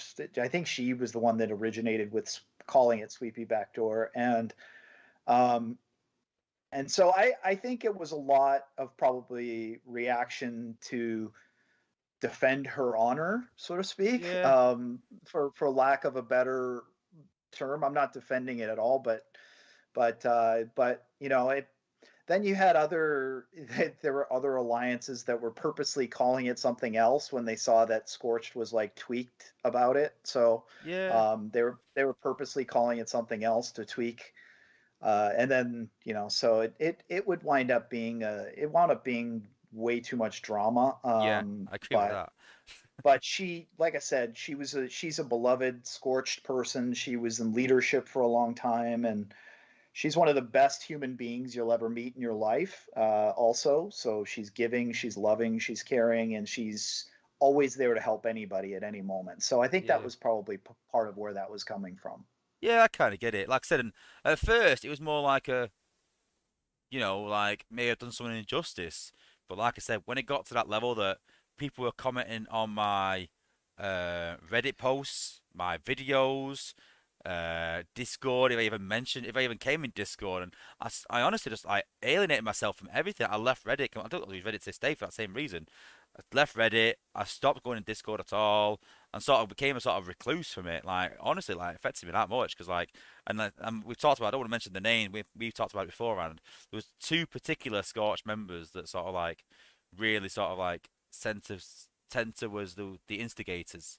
And like even Yeah. to this day, like I will not give them the time of day for that simple reason of how they reacted to it.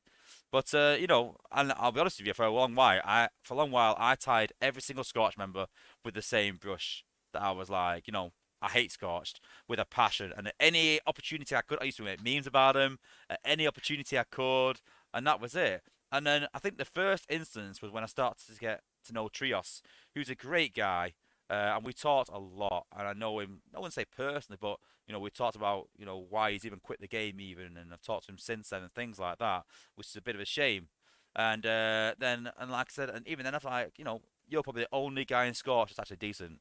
The rest are trash. I hate them all, apart from you. And then got to know yourself and Starscream and playtest, and you sort of changed my mind a bit. I was like, actually, they like me. They like any other guy. They're actually pretty decent. Actually, they're all right. Well, you So know what?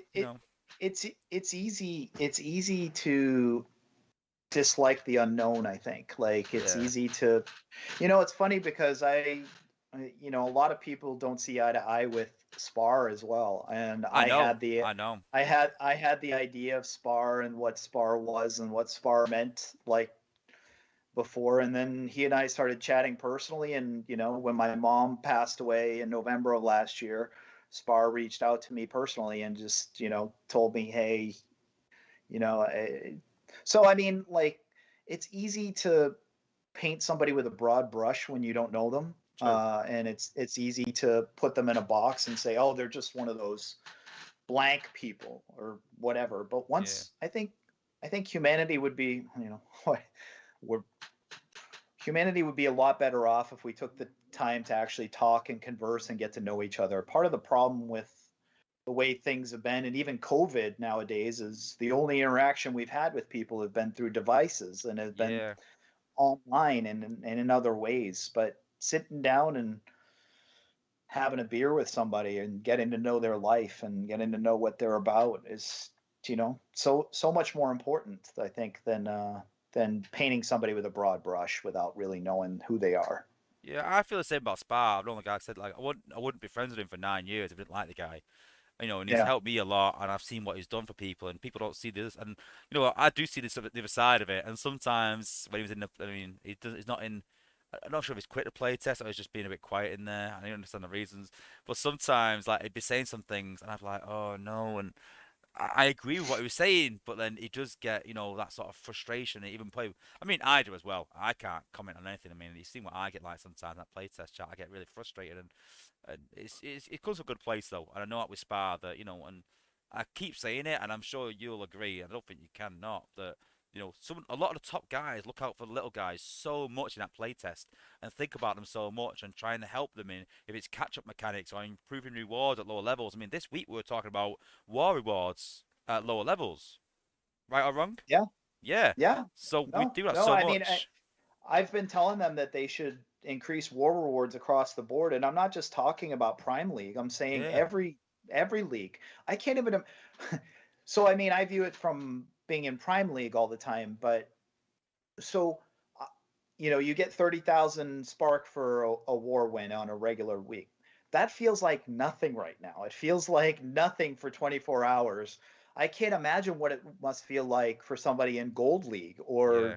like you'd would you want to stick around to keep getting paltry rewards, and then you don't win every war, so you don't Yeah. always get spark. You don't always Yeah. get reward. They need to they need to do a better job of playing catch up mechanics. That's how this game is going to last Yeah. 7 to 10 years. I agree.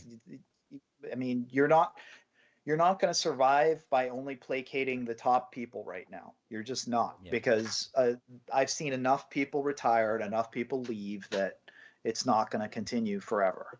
So Yeah. help other people come in and be replacements for the ones who leave. I'm a big fan, and this is my big push at the minute. And I'm going to push for. I get on these sort of little projects, and my big one at the minute is battle passes. I think that would help smaller Yeah, I players like it. I so saw I much, saw that. Yeah. having decent rewards at a low cost, but with a high need for being active. You've got to Yeah. be active to do it. You can't completely.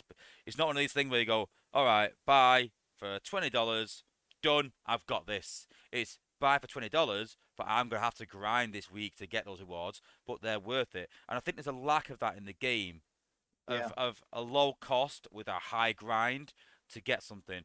Yes, you can do Cup Lagooning, but it's a high cost with a high Yeah. grind. There's nothing Yeah. where it's a low cost for a high grind, and I think there's a massive market for that. I really do. So I would I love a I battle agree. pass. I agree. They seem hesitant to do it because of there's a huge gambling aspect to this game, Yeah, that gets people to spend more, the high level players to spend more money. So yeah. maybe they're afraid they'll lose out. But honestly, it's at the point now where I could probably care less if I ever get another 4 star ever again. I'm the Like same. it's just I'm not I far off saying about 5 stars. I'm like, yeah, I'm not probably going to spend on any bundles on 5 stars really that much more. Now mine's combats now, but then yeah, what's around the corner? So I think the battle pass will help improve reward because that's a static reward no matter what level you're at. So if you're in Prime League and from this battle pass you can get 300, 400, 500k spark in a month, but you'll have to say do I don't know 100 battles for this, hmm something like that. And I don't mean at weekends. I don't mean Zen farming. I'm talking 100 battles outside of that. But yeah. like the way they do it in I mean, China, the goal is engagement, right? They want yeah, people more yeah, engaged rather yeah, than less engaged. And I'm not talking engagement in the sense of like a weekend spent dead end lagooning. I'm not talking yeah, that. I'm talking just engaged during the week where you're yeah, not where I mean, we've asked repeatedly on the chat for them to extend the Z Energon yeah, farming window, because a lot of people have to work during the week, so they yeah, can't farm as much Z Energon as they want. But that's a lot. That's a big part of their audience. So yeah. extend it maybe, you know, early Monday morning all the way through Friday, like so Well, that the they said that people they who want to can't. do it can. They said that Yeah, because it interferes with the event, it's impossible to do that. But they could start mm, at Monday. Mondays, I do yeah, nothing. I don't touch a game Monday unless I've got a yeah, war. If I've got a yeah, war, I'll log in. If not, I'll take a day off. They could easily yeah, put it in Monday, and that would help. So I think they should put Zen farming coming in on Monday, and then, like I said, a battle pass I think would be brilliant. And some people are like, well, that's not fair because if you're free to play, you can't get them rewards. Well, I don't want to sound awful and elitist, but sadly that's the way of the game. Those that yeah. spend win. But what I want to do is those that spend a little win just as much. That's the Yeah. idea behind it. But we'll see how Well, it the goes. battle pass works for Fortnite and Yeah, Apex Legends and all these other games. So exactly. Yeah, like it because seems to me like it should work here. yeah, So because what in those sort of games, because they're such a low cost, everyone buys them. The Yeah. majority is not like, oh, a few people buy it and everyone's free to play. 90% of people buy that battle pass because it's so cheap. It's only $10, $20, and that's it. But then battle passes last months, so I get that it might be a higher cost, maybe $20 a month. But $20 a month for me is not ridiculous because, like someone said in my stream, actually, I think it was last stream, that people were paying up subscriptions for Netflix or Mhm. for even YouTube or whatever else. So why not a subscription in the game that costs around the same $15, $20? And I can see some people saying put it in suggestions and give it an upvote. I will, but I know there's also a lot of people that don't like the idea of it. But that's to have Why that why discussion with wouldn't them they like the idea of it? I don't because get they're free to the play. Because then you're oh giving people that will spend something that free to play is impossible to get. So then all the free to play, the people that spend will get 500k spark a month, which I think is brilliant for lower end players. But those that don't spend will have nothing, and that's the big gulf. Because then if you make the battle pass have not a lot of spark, it's not worthwhile. It needs to be big rewards. But then if it is yeah. big rewards, it alienates free to play players. This is always a I don't know. downside. A good example would be that startup bundle that they offered. Like to me, I mean, Who how did many buy that? people probably bought that? Yeah, Maybe people that are still free to play. I know there are yeah, people that I associate with that have been free to play forever that still bought that bundle. Like exactly. because it was $20 because there was such Yeah, great value in it. So I don't know. Like there's free to play and then there's an extra $20. Like I yeah. don't know. To me, that seems like that might be worthwhile, and it creates a little bit of an extra revenue stream with them. I mean, let's face it, the apes get a lot of crap from the community, Yeah, but it's a business, and yeah, I want that business to go on as long as possible, considering how much time and commitment that I've spent on it. So yeah. I don't begrudge them trying to make. And I know Dale talks about, oh, we don't make decisions based on money, but there's What people business above doesn't him it? that do. Yeah, Let's put it that yeah. way. I get that they might look at engagement more because that equals more money. I kind of get that, but yeah, I don't believe that for 1 minute. Engagement is important, but money ultimately is the most important thing for business. Yeah. End of. Otherwise, the game won't be there. So Yeah. But just jumping back on playtesting, so obviously those that know or don't know that obviously we have had a bit of a shake-up.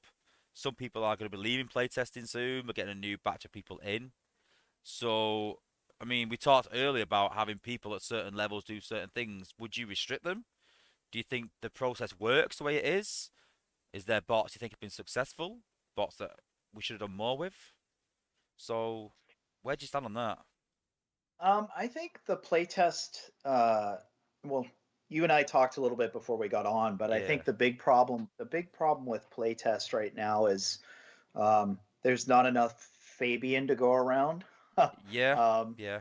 and so I don't know if everybody's aware of this or not, but basically the way playtest works right now is he gives us something new to try, whether that's an ability 11, a new bot, a new combiner, whatever it is. We work with it for a certain amount of time. We give as much feedback as we can. And typically, Fabian will come in and make changes. And then, based on that initial feedback, and if that initial feedback is overpowered or whatever, we'll typically take a bot from 100 and then he'll go from 100 to being like 20. Yeah. like there's no scaling it back to like 75 or 80 instead of Yeah. like so the scaling winds up being really messed up, so it doesn't wind up. And then eventually if somebody complains about it, you wind up back around maybe 50 where the bot should be. That's what happened with sites. I don't know who the autobot is for the combat one, but Top of it. okay, so he when he came out, he was initially super overpowered, like Ridiculous. Yeah. insanely It was overpowered. like He having Warpath in your team without using ability yeah, points. yeah, and if somebody had a 5-star and a 4-star and Yeah. had Warpath, It was me that shared that video. It was the crazy. base was annihilated. Yeah. So we said that, and then they scaled it way back, and now we wound up with a combat that, in my opinion, isn't very good. So I Really? just I I no. I would put him behind Flak and Top Shot. I would honestly put him in top 3 combats. I don't know. Honestly, I I I love like him. yeah, I maybe I just haven't found the right one for him. Sea Spray or Octopunch. Yeah, I just I Just did finishes everything off with it. Whatever he doesn't kill with his ability, that finishes it off. I love it. I chased yeah. it for a while. Yeah, maybe I mean I recently got Octopunch, so maybe I'll put it on him. But but yeah, so I that to me is the biggest problem, and I hope, and I think it's in part because um, maybe there's not, maybe they need another person dedicated to doing what Fabian does, or maybe Fabian's the only one who can do it. I don't know. Like I just think that he's probably overworked and doesn't have the time Yeah, definitely. to put into scaled changes as opposed to one extreme or the other. Yeah. And that's how you wind up with a nose cone or a drill horn. um, Well, yeah, so, that, and you know, it's funny because I saw that the play testers got a lot of flack in the community yeah. when some of those stuff release, and I think the process in itself needs to be a little bit revamped. Maybe we get it a little bit sooner than we've been getting it, so that there's a little bit more of a ramp where we can get it right. Yeah, I've Uh, said this. I feel like the abilities, the recent ability 11s that we released, we had lots of time with them, like Yeah. lots of time where we were able to really test it, really delve into it. And I really feel like this might be the best batch of ability 11s that we've released so far. Maybe. But I had a bit of a rant, that you might not be aware, we won't be, in the content creator chat and to talk to Dale. And he said that he was going to make all the content creators playtesters so they can do the thing whenever you're doing the thing. And I said the problem is that we can, as content creators, do the bot or show them really until after the newsletter. So the newsletter comes out on Wednesday. So we're restricted to doing our streams and things like that on the Wednesday. And in terms of leaderboards, we do our streams on Wednesday. The bot's then out a day or two later.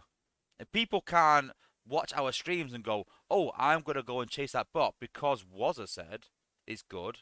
They will literally do it because they've already decided, and then while watching my stream, they can then decide if they get value for it because they've already decided if that makes sense. And I said Hmm. that what they need to do is scale everything back a week earlier. So the playtesters finish with it on a Friday, say, and then by the Friday, the content creators say, right, you can do it this weekend because the bot's available next week. And then we've got a week then where people can decide, actually, next weekend I might go for this bot or not because I can see actually what it's like now. I don't have to wait Yeah. to make a decision, and it also gives the playtesters that sense that it's not rushed. I don't know for what reason, but they did this a while ago. They actually extended it a while ago. It was a lot shorter the playtest originally, and I complained back then, and they put it a week behind, and it worked for a while. But I just feel like because they've added even more content with the combats and things like that, and the everything else, that it's starting to condense again with Ability 11 and all that. I mean, back then we were doing one bot every 2 weeks, and that was it pretty much. So they Yeah. need to elongate that time. Yeah, I completely agree. That's where I think the problem is that the calendar is too compact Yeah, in terms of how quickly they expect us to test it, make changes, because it should go through probably at least 3 or 4 revisions before it yeah, hits final stage. yeah, And typically, I think we've only gone through, many times it's only goes through two revisions, if pretty that. much. Sometimes it's only been one. So Yeah, well, that happened with the combat that shoots the missiles. That yeah, a lot of people were happy with it, and bomb, then we found loads of bomb bugs with it. shot. Yeah, Yeah, and then yeah, we found bugs with it afterwards because people were going, yeah, it's pretty good actually, which it was, I agree, but we didn't test it enough. Maybe yeah. part that was on our part. But talking about like so what? I mean, obviously nose cone. I mean, like that's no secret. But is there any other bots where you think we did them injustice? Where you think we could have done better, or with more time, or even with the time we had, other than nose cone and drill harm, because we know for facts we did poor with that. And I I I think we were talking. You and I were talking about it before, but is it grapple? Is that the equivalent yeah, of yeah, dirtbag? Yeah, yeah, I feel like that was one where we kind of missed the mark because I feel like he was maybe a bit overpowered when he first, and then people use the term overpowered, and you and I joke about that. yeah. Anytime that word's used, Goodbye. goodbye, like it's going to wind up being nose cone all over again. Yeah, So, and I think that's kind of what it's unfortunate because I think Dirtbag actually would have been a really phenomenal one, like right up there with Blot, I think, in terms of how effective his ability was. But well, I really argued the case really heavily because I was doing comparisons with Rook, and Grapple is no better than Rook. I really yeah, don't think that. And Fabian was adamant, where he was like, "No, no, we're not prepared to do that." So I honestly blame the eights for that. I'm sorry, but I do. I think that we were, well, a few of us were pushing. I think we were about 50-50. Some were pushing for it to be better. Some were pushing saying it was good as it was, and then we're a bit in between. But I think it could have made bigger. I think I would like to have more of a timer. I really do. yeah. I don't think, is it 10 seconds it was? I think it's 10 seconds they finished and won it. I don't know what it is I'm pretty sure it was 10 now. seconds. And that was the I big don't know thing what it. on how long it should be, because eventually it was it? I'm trying to think now. Grind time saying he loves Grapple, but Yeah, honestly, you would have really loved Grapple yeah, if he had released as he first came out. So yeah, it was very that's good, that's but part that's part of the problem with being a playtester is that you get to see them when they're yeah, phenomenally great, true. and then when they scale it back, you're like, oh man, I don't want Yeah, this thing yeah, anymore. maybe But Grapple is half decent, but we saw before that, and we're like, I mean, yeah, big one for you me see what is, he can be. yeah, Yeah, mine was double dealer. I, yeah, I, I have still got a double dealer G1 upstairs in Jacob's room. I've lost the engines, but I've got the thing, everything else. And I loved him because he was triple changer. I don't think I had another triple changer when I was a kid, but it was just so cool because he was an Autobot and Decepticon. So when I was playing with the toys, he was like a focal point that he was Autobot 1 minute and Decepticon the next, and being really evil and devious and things like that. And I even had yeah, like yeah, I think a few times I gave him like a split personality. Even you can run with it, you know. So when I heard he was coming to the game, I asked for him for ages. Like, yes, this guy's coming to the game. Super excited, can't wait. Then he came out and was ridiculously overpowered, and now I think he's mediocre. And I think for a triple changer, he's the worst one. I really do think he's the worst triple changer in the game, and it's a shame. And I still think he yeah. needs improving. Oh, I agree with you. I know. I think he's another one. There's a few different ones that I think that and they probably all have an individual case as to why they wound up being released the way they were. But yeah, obviously we can't get them all right. But I think a big part of it, I'll go back to this and harp on it again, and not to sound like a broken record, but I really think is the timetable isn't long enough for us to Yeah, be able to test and go back and forth with Fabian. So true. yeah, Yeah, I think that with Chromia, we got the reason it worked so well and was so overpowered is because we got everything we wanted. I was quite surprised that we were like, "Can we make the tower last longer?" Fabian was like, "Yeah, okay." We're like, "Okay, well, how can we push this? Can we make it stun more targets rather than one?" I think it stunned one at first, then I think. Then he's like, "Yeah, we could do that." And then we're like, "Well, can we make the tower a bit bigger and make it like shoot bolts out?" Yeah, I was like, "Whoa, this is looking pretty good, this." And everyone was like, "It's gonna get nerfed. It's gonna get nerfed as soon as it comes out." And everyone's crying for nerf, but it hasn't. And I think it's one of yeah, the big successes of last year. I think last year was pretty awful for bot releases, to be honest with you. There's not many yeah. bots last year that I think are good, other than I think Strafe and Scattershot are okay, and then Wait, Chrome who's is the con amazing. equivalent for scattershot? Leozak, Oh, I haven't played with Leo Zach that he's much, so okay.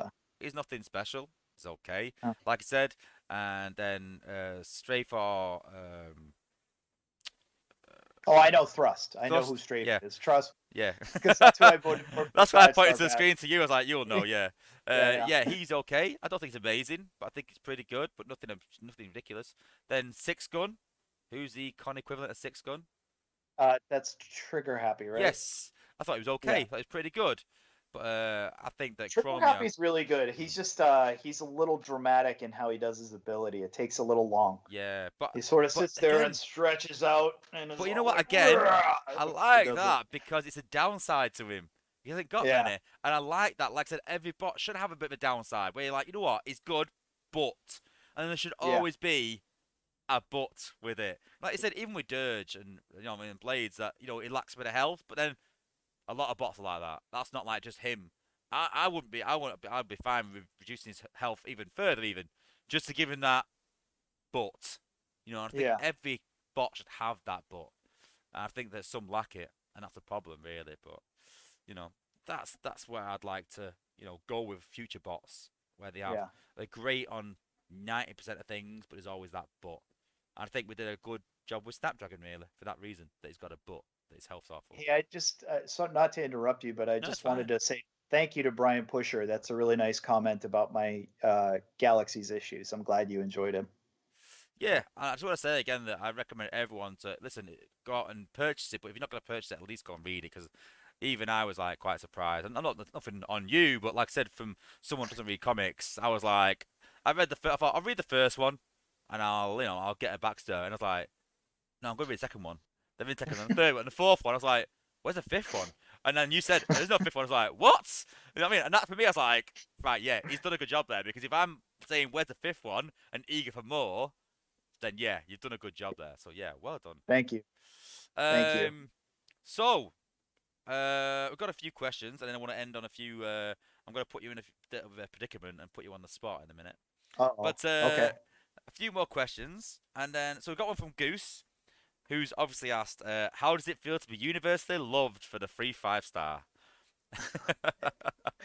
Well, I would love to say I'm universally loved, but I highly doubt that. But I don't people are know. probably, I know a lot of people were annoyed with my constant campaigning for Thrust's face to be redone, but Really? yeah, no, like I said, I'm just really happy that, and I'm going to be really excited on next weekend to be looking through Discord and some of the lines to see the line chats to see people revealing who they got and seeing how excited they Definitely. are. I'm just like I said, I have a lot of friends who are a little bit more free to play with this game than I am, so I had them in mind when I was pushing for this.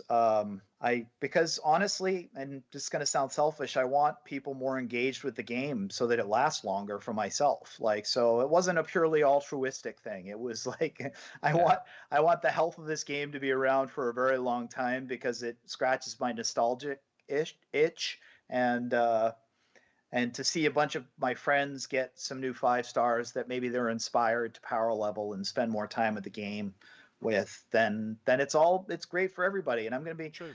there's a few people that I've talked to that maybe we're going to be doing a, a live chat opening of some of the 5-star crystals next weekend. Well, Some I some do of my that. friends Yeah. in sports, so that should be fun. I do that regardless, as we know. But I get Jake to open Yeah, yeah, online. My little yeah. lucky charm. So I'll be doing that next weekend, no doubt.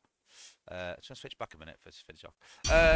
So I mean, bit of a mute subject now, but we picked this obviously questions out beforehand.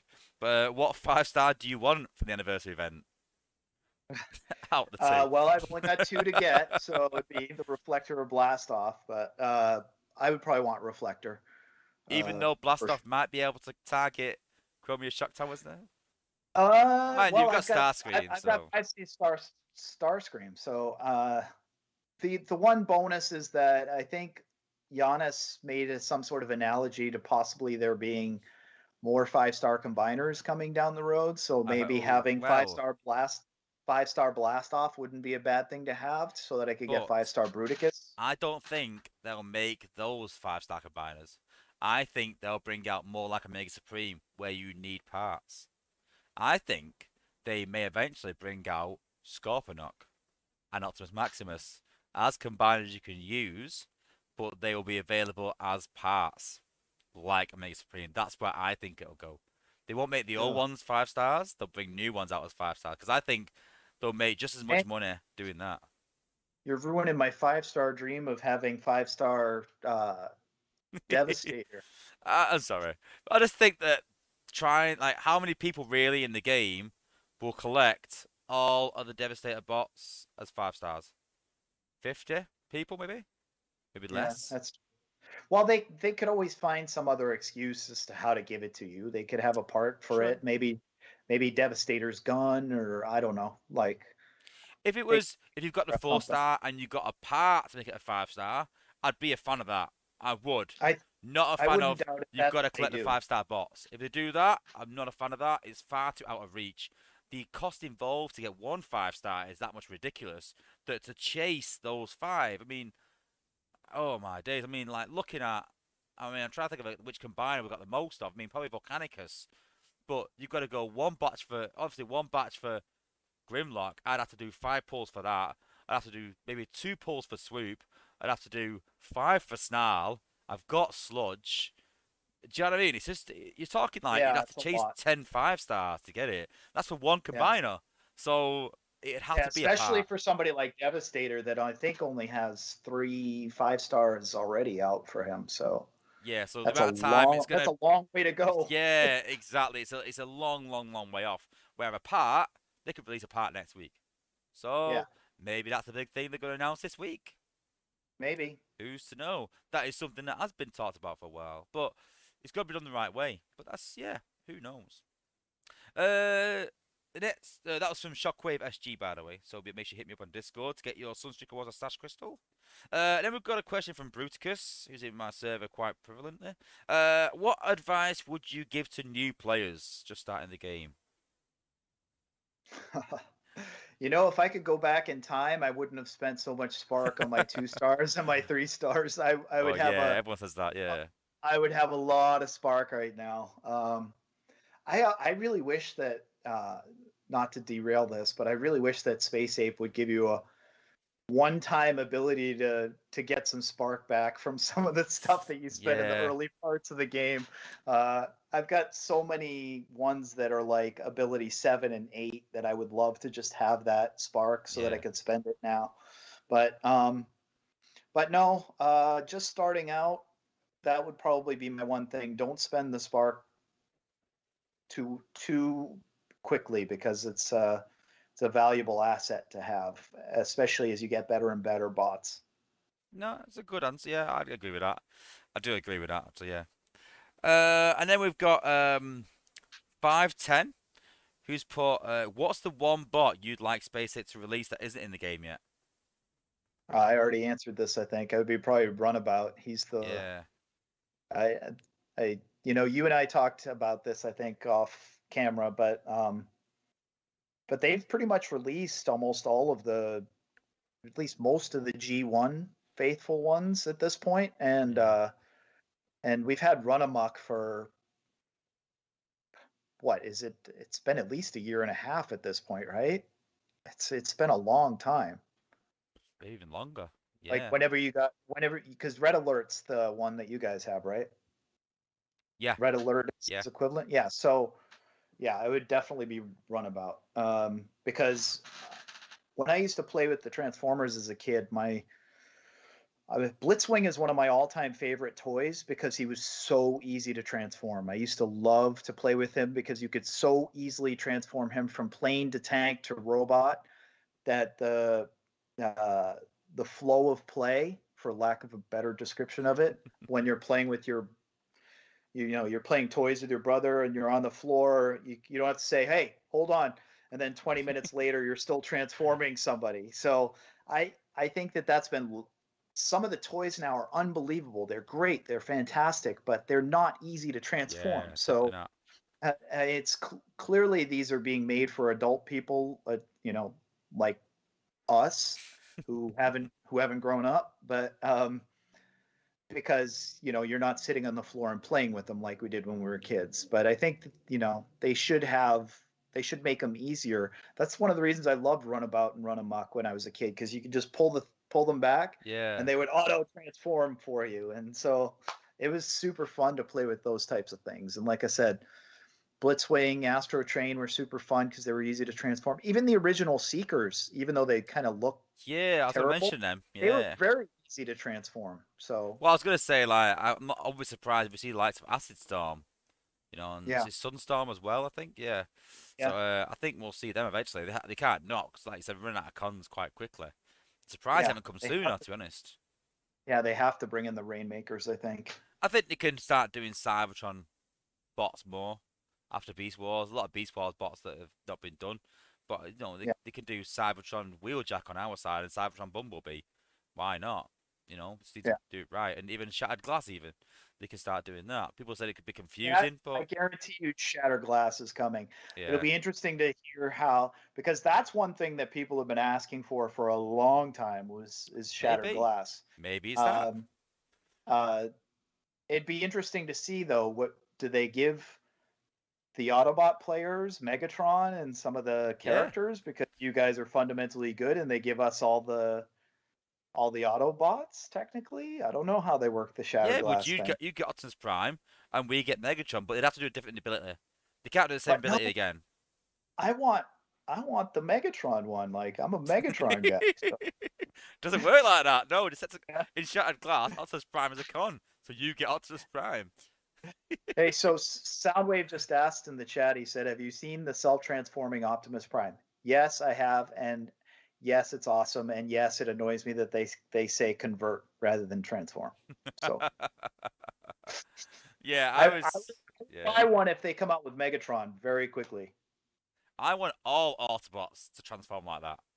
I Yeah, want the future to be where they bring out a toy line where they all transform like that. That would be oh, that cool. would be beautiful, Then awesome. the playtime is right cut down. You see, Yeah, the flow of play. They need to think flow about of this. play. I'm gonna start using that phrase. The flow of play. Yeah. Exactly. And then Sharks is put. I mean, I think we know the answer to this already, but Sharks is asked, "What do you think of Scrapper's ability 11?" I absolutely love it. I think it's one of the best ability 11s there are now. So if you use it properly and you actually notice that there's a force field disruptor there, like, Yeah. and you don't wind up melting your poor guy. But yeah, I love Scrapper ability 11. I think it's one of the best in the game, and the fact that it has anti-stun and he doesn't take any damage at all, he's every bit as good as a 5-star now, in my opinion. Yeah, I think I well, I I didn't want to say this because we all do a little thing, you know, the content creators of guessing 5 stars. I think Scrapper and Jumpstream will be the next in the next 5-star batch. I really I do. hope I that would really be do. awesome. I really If do they think that. include Scrapper and they include Thrust, that would be my dream. I don't see the three thrusts. I think we could, but I don't think they will because they really rate thrust as high as Sentius. I mean, we saw that with Ability 11 that Yeah. I think we were both pushing for thrust to have more damage on that smite. It was 100% and went to 150. But first they were like, no, he does enough damage. We're like, no, he doesn't because he gets stuck behind walls. He's got less health and he targets Yeah, he defensive just and drops, and I mean, if you play it with him enough, and I did, he was on my war team up until very recently, and it was because he kept killing himself. He would drop in places where he was basically by himself, and he'd get annihilated by any of the defenses. So you almost had to use his ability repeatedly. He could not be on the ground at all because if he was on the ground, he was dead. He would drop by himself. yeah. So I yeah, think the apes look at stats too much and not yeah, how he's used. I mean, if you look at say um his damage and his health, they might look at that and say, well, in comparison to other bots, he's a lot stronger. But then he also has like a tactician core, so he gets stuck behind walls. They don't take that into consideration of how the bot operates. Just they look at pure stats, I feel.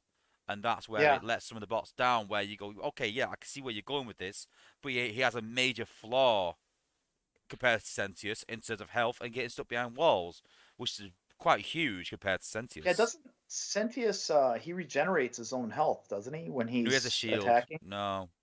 Oh, he has a shield. Okay, that's what it is. 50% So damage it's reduction. So yeah. So okay, similar in a okay, way. But he doesn't get stuck behind walls.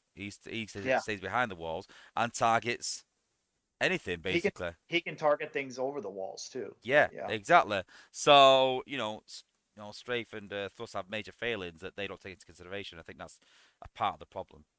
But I'd like to see him with a 5-star.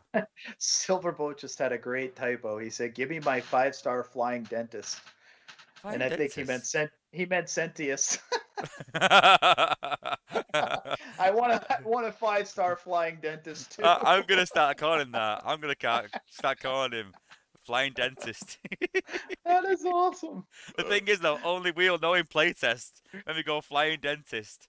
And Hey, Hey, so Have you not have a clue what's going on? one other thing, Denali Kid 93, who is Optimus Max, I think he's Optimus Rodimus on the Twitch streams. He's a great dude, but Yeah, but he's suggesting Blue Streak, and I would agree because Blue Streak yeah. was my brother's first Transformer. So Blue Streak would be a great companion to release with Runabout.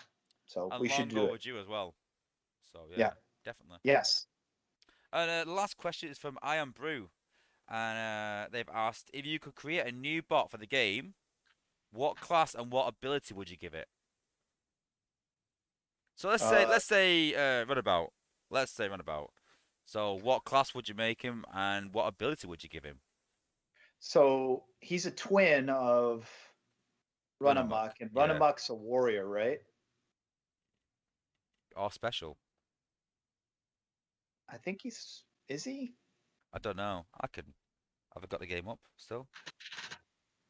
I don't. You put me on the I would spot here make now. You him. might be I right. I would don't make know. him very. I would make him interact very nicely with his twin brother. Like he would be same class.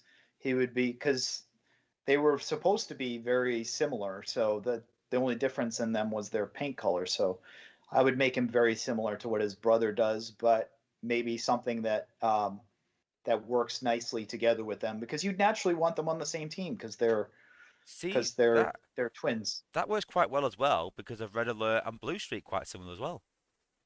Yeah. So that worked quite well. So you mean like?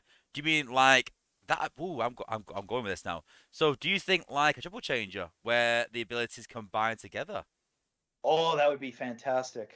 Yeah, Separate ones, but they work together, so you kind of the have to run stack. them on the same team. That would be So fantastic. how would you stack anti-stun with something else?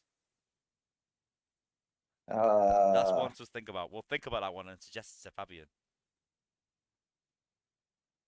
That's hard though. anti anti stun and anti hack, maybe. I don't know. You'd have to But put then anti some. it was Yeah, you'd have to put but yeah, but if it's anti-hack, it doesn't work in comparison, does it? yeah, Unless when you use them together, it made them twice as long. yeah. That would also combat Chromium maybe, and combat Blaze as well maybe on defense.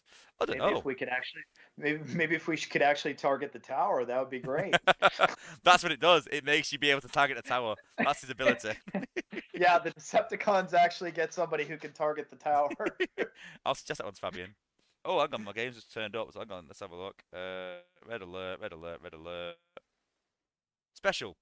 So yeah, special Oh, bot. okay. All right. But yeah, Well, that was then pretty cool. I would make them a special as well, but I'd make them have Cool. to team off each other somehow.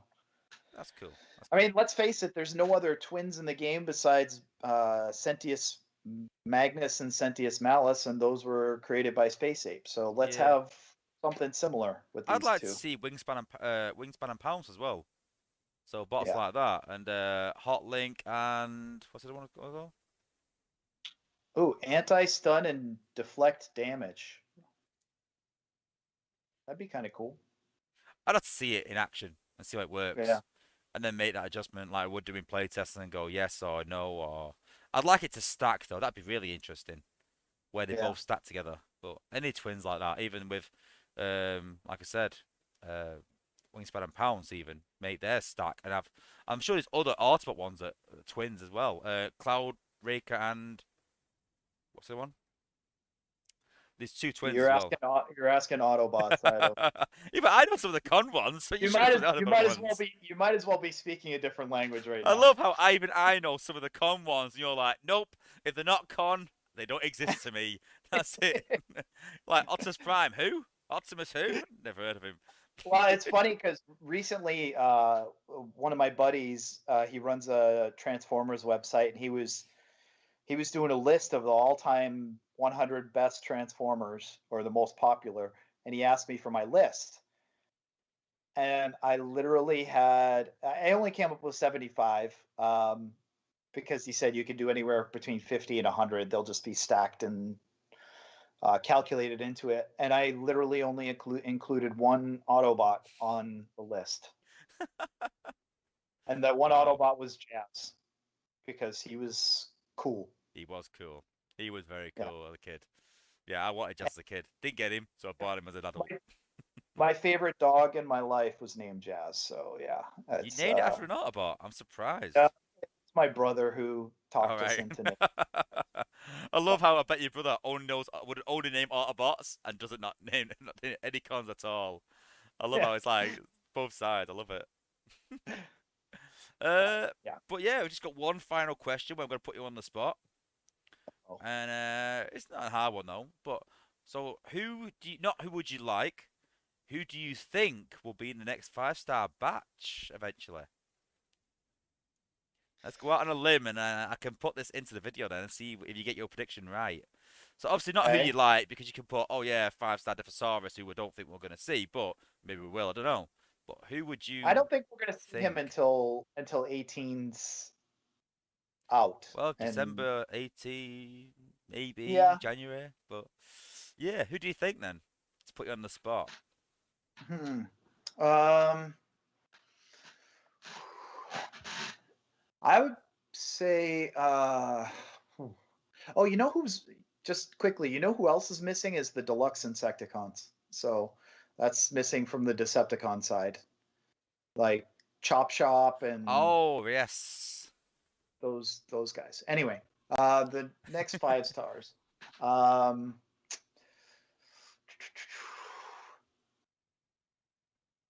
so I would say I would love Scrapper to be in there. I think they have him primed to be a 5 star now. They really do. He's everything you want, and the only things that he's missing now as a potential 5 star would be additional health and damage. So Yeah. because his ability's fantastic, it could just be a little bit longer. Um, Scrapper. Uh, Plus, they don't have too many tanks that are 5 stars. I don't think. Like I mean Warriors, you mean? What is no Hotspot? warriors. Hotspot, Sludge. Oh, I guess yeah. I guess Straxus falls into it. Yeah. Yeah. Um, I I saw that Trigger Happy was pretty close to being a 5 star. I would love him as a 5 star. Hmm. Uh, but they always give you one that you're like, really? Um, Yeah, but don't forget we can also buff some to be good to 5-star, like we saw in the last two batches. So it could be someone that's from true. Obscurity. We could get a 5-star nose cone, dare I say it. I would. I'd love Cyclonus, like as That would a be a good one, you know. yeah. Yeah, that'd be a good one. I would love Cyclonus. Counter Punch, I think, and Punch are ripe to be a 5 star now because their ability is even the 4 star is pretty I've seen some crazy fantastic. videos recently of him soloing Zone 14. Yes, 14.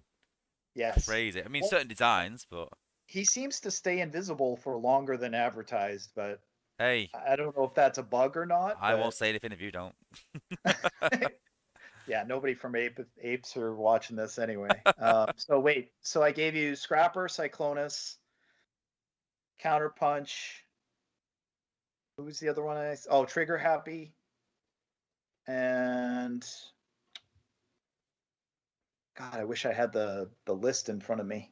I'm trying to think let me try and name some more that I've got in 4 stars. So you got Cup, I don't think Dead he's. End, no? I think he would be too overpowered. I mean, I know a lot of people want it. I know a lot of people want Ripper Snapper too, but I don't see as Yeah. much of it. I don't see as much of an advantage for him being a 5 star. Uh, do you? Like I think he's already a really good 4 star, and that if you used properly, you don't need a 5 star version of him. Oh, and by the way, Dale's in the chat. Oh, he is. Oh no. How do you know? He's put, yes, we are. Eyes are No, everywhere. no. Dinobot, I think could be interesting. Yeah, Um, I actually thought he was going to be in this one because you know yeah, what? That's a good point. I think they're going to include a Beast Wars character because yeah, it's true. a Good it's point. a Beast Wars Yeah, year. So and then so what was the one that was released recently? Maybe he's too new. Ramhorn. yeah, yeah. Hmm. Maybe he's too Still a new. Cheeto though. Let's be honest. Very much cheaterish. Maybe Tigerhawk. Oh, yeah. Well, is it too much like Swoop? But maybe. I don't know. Yeah. See, some of these are in China already. So a lot of these appear in China first. So there is a 5-star Dead End. There is a 5-star Tiger Hawk. So yeah. There's also a 5-star Skydive, which is Is that Skywarp? yeah. There's also a 5-star I Skywalk. would So love Skywarp was my first Transformer, so it started this whole, and I still have my. Let's see if I can move this without knocking anything over. So if you look up there, can you see it? go right at the top. That's my original G1. Cool. Whoop! That's my original G1 Skywarp. As stuff falls down. Fail. Oh, So what? I, So what we're going with then? You going with Dinobot or you going with Skywarp? I I think if we're getting Cyclonus, then we're not. Oh, sorry. I think if we're getting Cyclonus, then then we wouldn't get Skywarp. So, but I would probably rather have Skywarp than Cyclonus, to be honest. Hmm. So you think? I But would think Tigerhawk. Oh, what's the con equivalent? you know what? I'm gonna speak with my heart and say Thrust makes it. There you go. Oh, that's a big call. That's a big Yes. call to end on. But yeah, Yes. maybe, hopefully. So here's my 5-star batch. We'll rack the tape. Come on.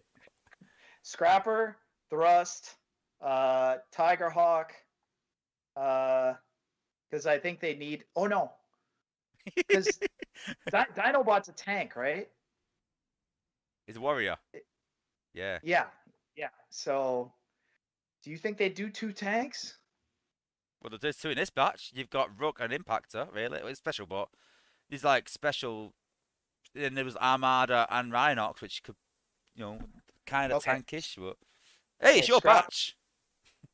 Scrapper, Thrust, Skywarp, uh, Dinobot, Tigerhawk? and what? Tigerhawk, maybe? No, they wouldn't do 2 Beast Wars. I don't think. Do you? No, I don't think so. This is what it's like doing a 5-star batch, Why not? honestly. Throw Cyclonus in there. So there you Okay, go. cool. I'll record that Well, back. that's 3 jets. So, but whatever. This is what happens. Honestly, you do these and you go, right, yeah, I know what I'm doing. I'm doing these 5. Oh no, they won't do them 2 together. Right, I'll change it. You put something else and you're going, yeah, but they won't put in with him either. And hang on, that's the con equivalent. Oh no, that means it's a 5-star con combiner. We can't have that. Yeah. So let's change it again. Uh, It's working yeah, out what the other spots would get as well. I've been saying Vortex. I think would be a part of it for a They've while just released that in because China as well. yeah, But it needs a I serious buff. honestly Vortex needs a serious buff, but in order to be a 5-star, I've always called him the tickle bot because he tickles the Yes. defenses. That's about it. So, Yeah. but if they give us 5-star Vortex, then you've got 5-star Bruticus waiting for you. So Maybe not. Who's to know? But yeah, I think so. But yeah, I appreciate you joining the stream. It's been a long interview, but we've covered a lot of topics, and I like these sort of interviews because we just end up just talking about whatever we feel like talking about, and a lot of it's informative to people, and I'm sure that a lot of people took some things away from it. I mean, it's been it's been great talking to you. yeah, I appreciate the opportunity too because I know a lot of people out there have their opinions about Scorched and they think Scorched is a certain way, and like I said, it's not. We're good people. I'm good friends with a lot of people in this community. It's a great community of people, whether they're with Scorched or not. And I'm even friends with a bunch of Autobots. So yeah, Scotch are all right for cons, I suppose. and enjoy your 5-star this week. So Yes, thank you again for that. It's an amazing thing that you've done, and yeah, I'm sure you'll be in the chats watching, and yeah, celebrating with the rest of us. So let's hope you get the 1 of 2 that you want. So yes. before we do go, do you want to pick out a few people, maybe someone you've mentioned throughout the stream to get some Sunstreaker Wozza / crystals? Sure. Well, I gotta hold on. I gotta Denali Kid 93 definitely needs one. Cool. Yeah, hit me up. And let's see, who's the other? That person that said something really nice about my comic series. I'm gonna like totally pay them off for saying that if I can find them. Brian Pusher. and Brian So Pusher. So yeah, if you yeah. guys go on, do another one. One more. Just one more. Do a random one if you want. Let's pick another one. Sure. Okay, X Risk U, since he gave me the Thundercracker tip that I'm gonna go test on my Okay, on my cool. test account to see if it actually kills Chromius Tower. And I'm sure you'll be So taking my base on it like you always do, but yeah. Well, I am pretty active on that test account, I you won't are. lie. So Well, yeah, if you're one of those 3 people that Tyler just shouted out, hit me up on Discord, guys. We'll get you a Sunstreaker Wozza Stash Crystal. And if your question's been read out as well, you will also win a Sunstreaker Wozza Stash Crystal as you well. can tell we've been on too long when you're I know. stumbling. Hey, it's 12 over here. It's getting late, but yeah, it's all good. It's all good. But yeah, thanks for joining us. Like I said, really appreciate it. And maybe we can get you on the channel in the future doing something different, maybe like we've done with a few other people. So be good to have you. Anytime. Cool. I really enjoyed it. Good. Great chatting with you. All right. Thanks for watching, guys. Really appreciate everyone tuning in. Thanks for me. Thanks for Tyler. And peace out, guys.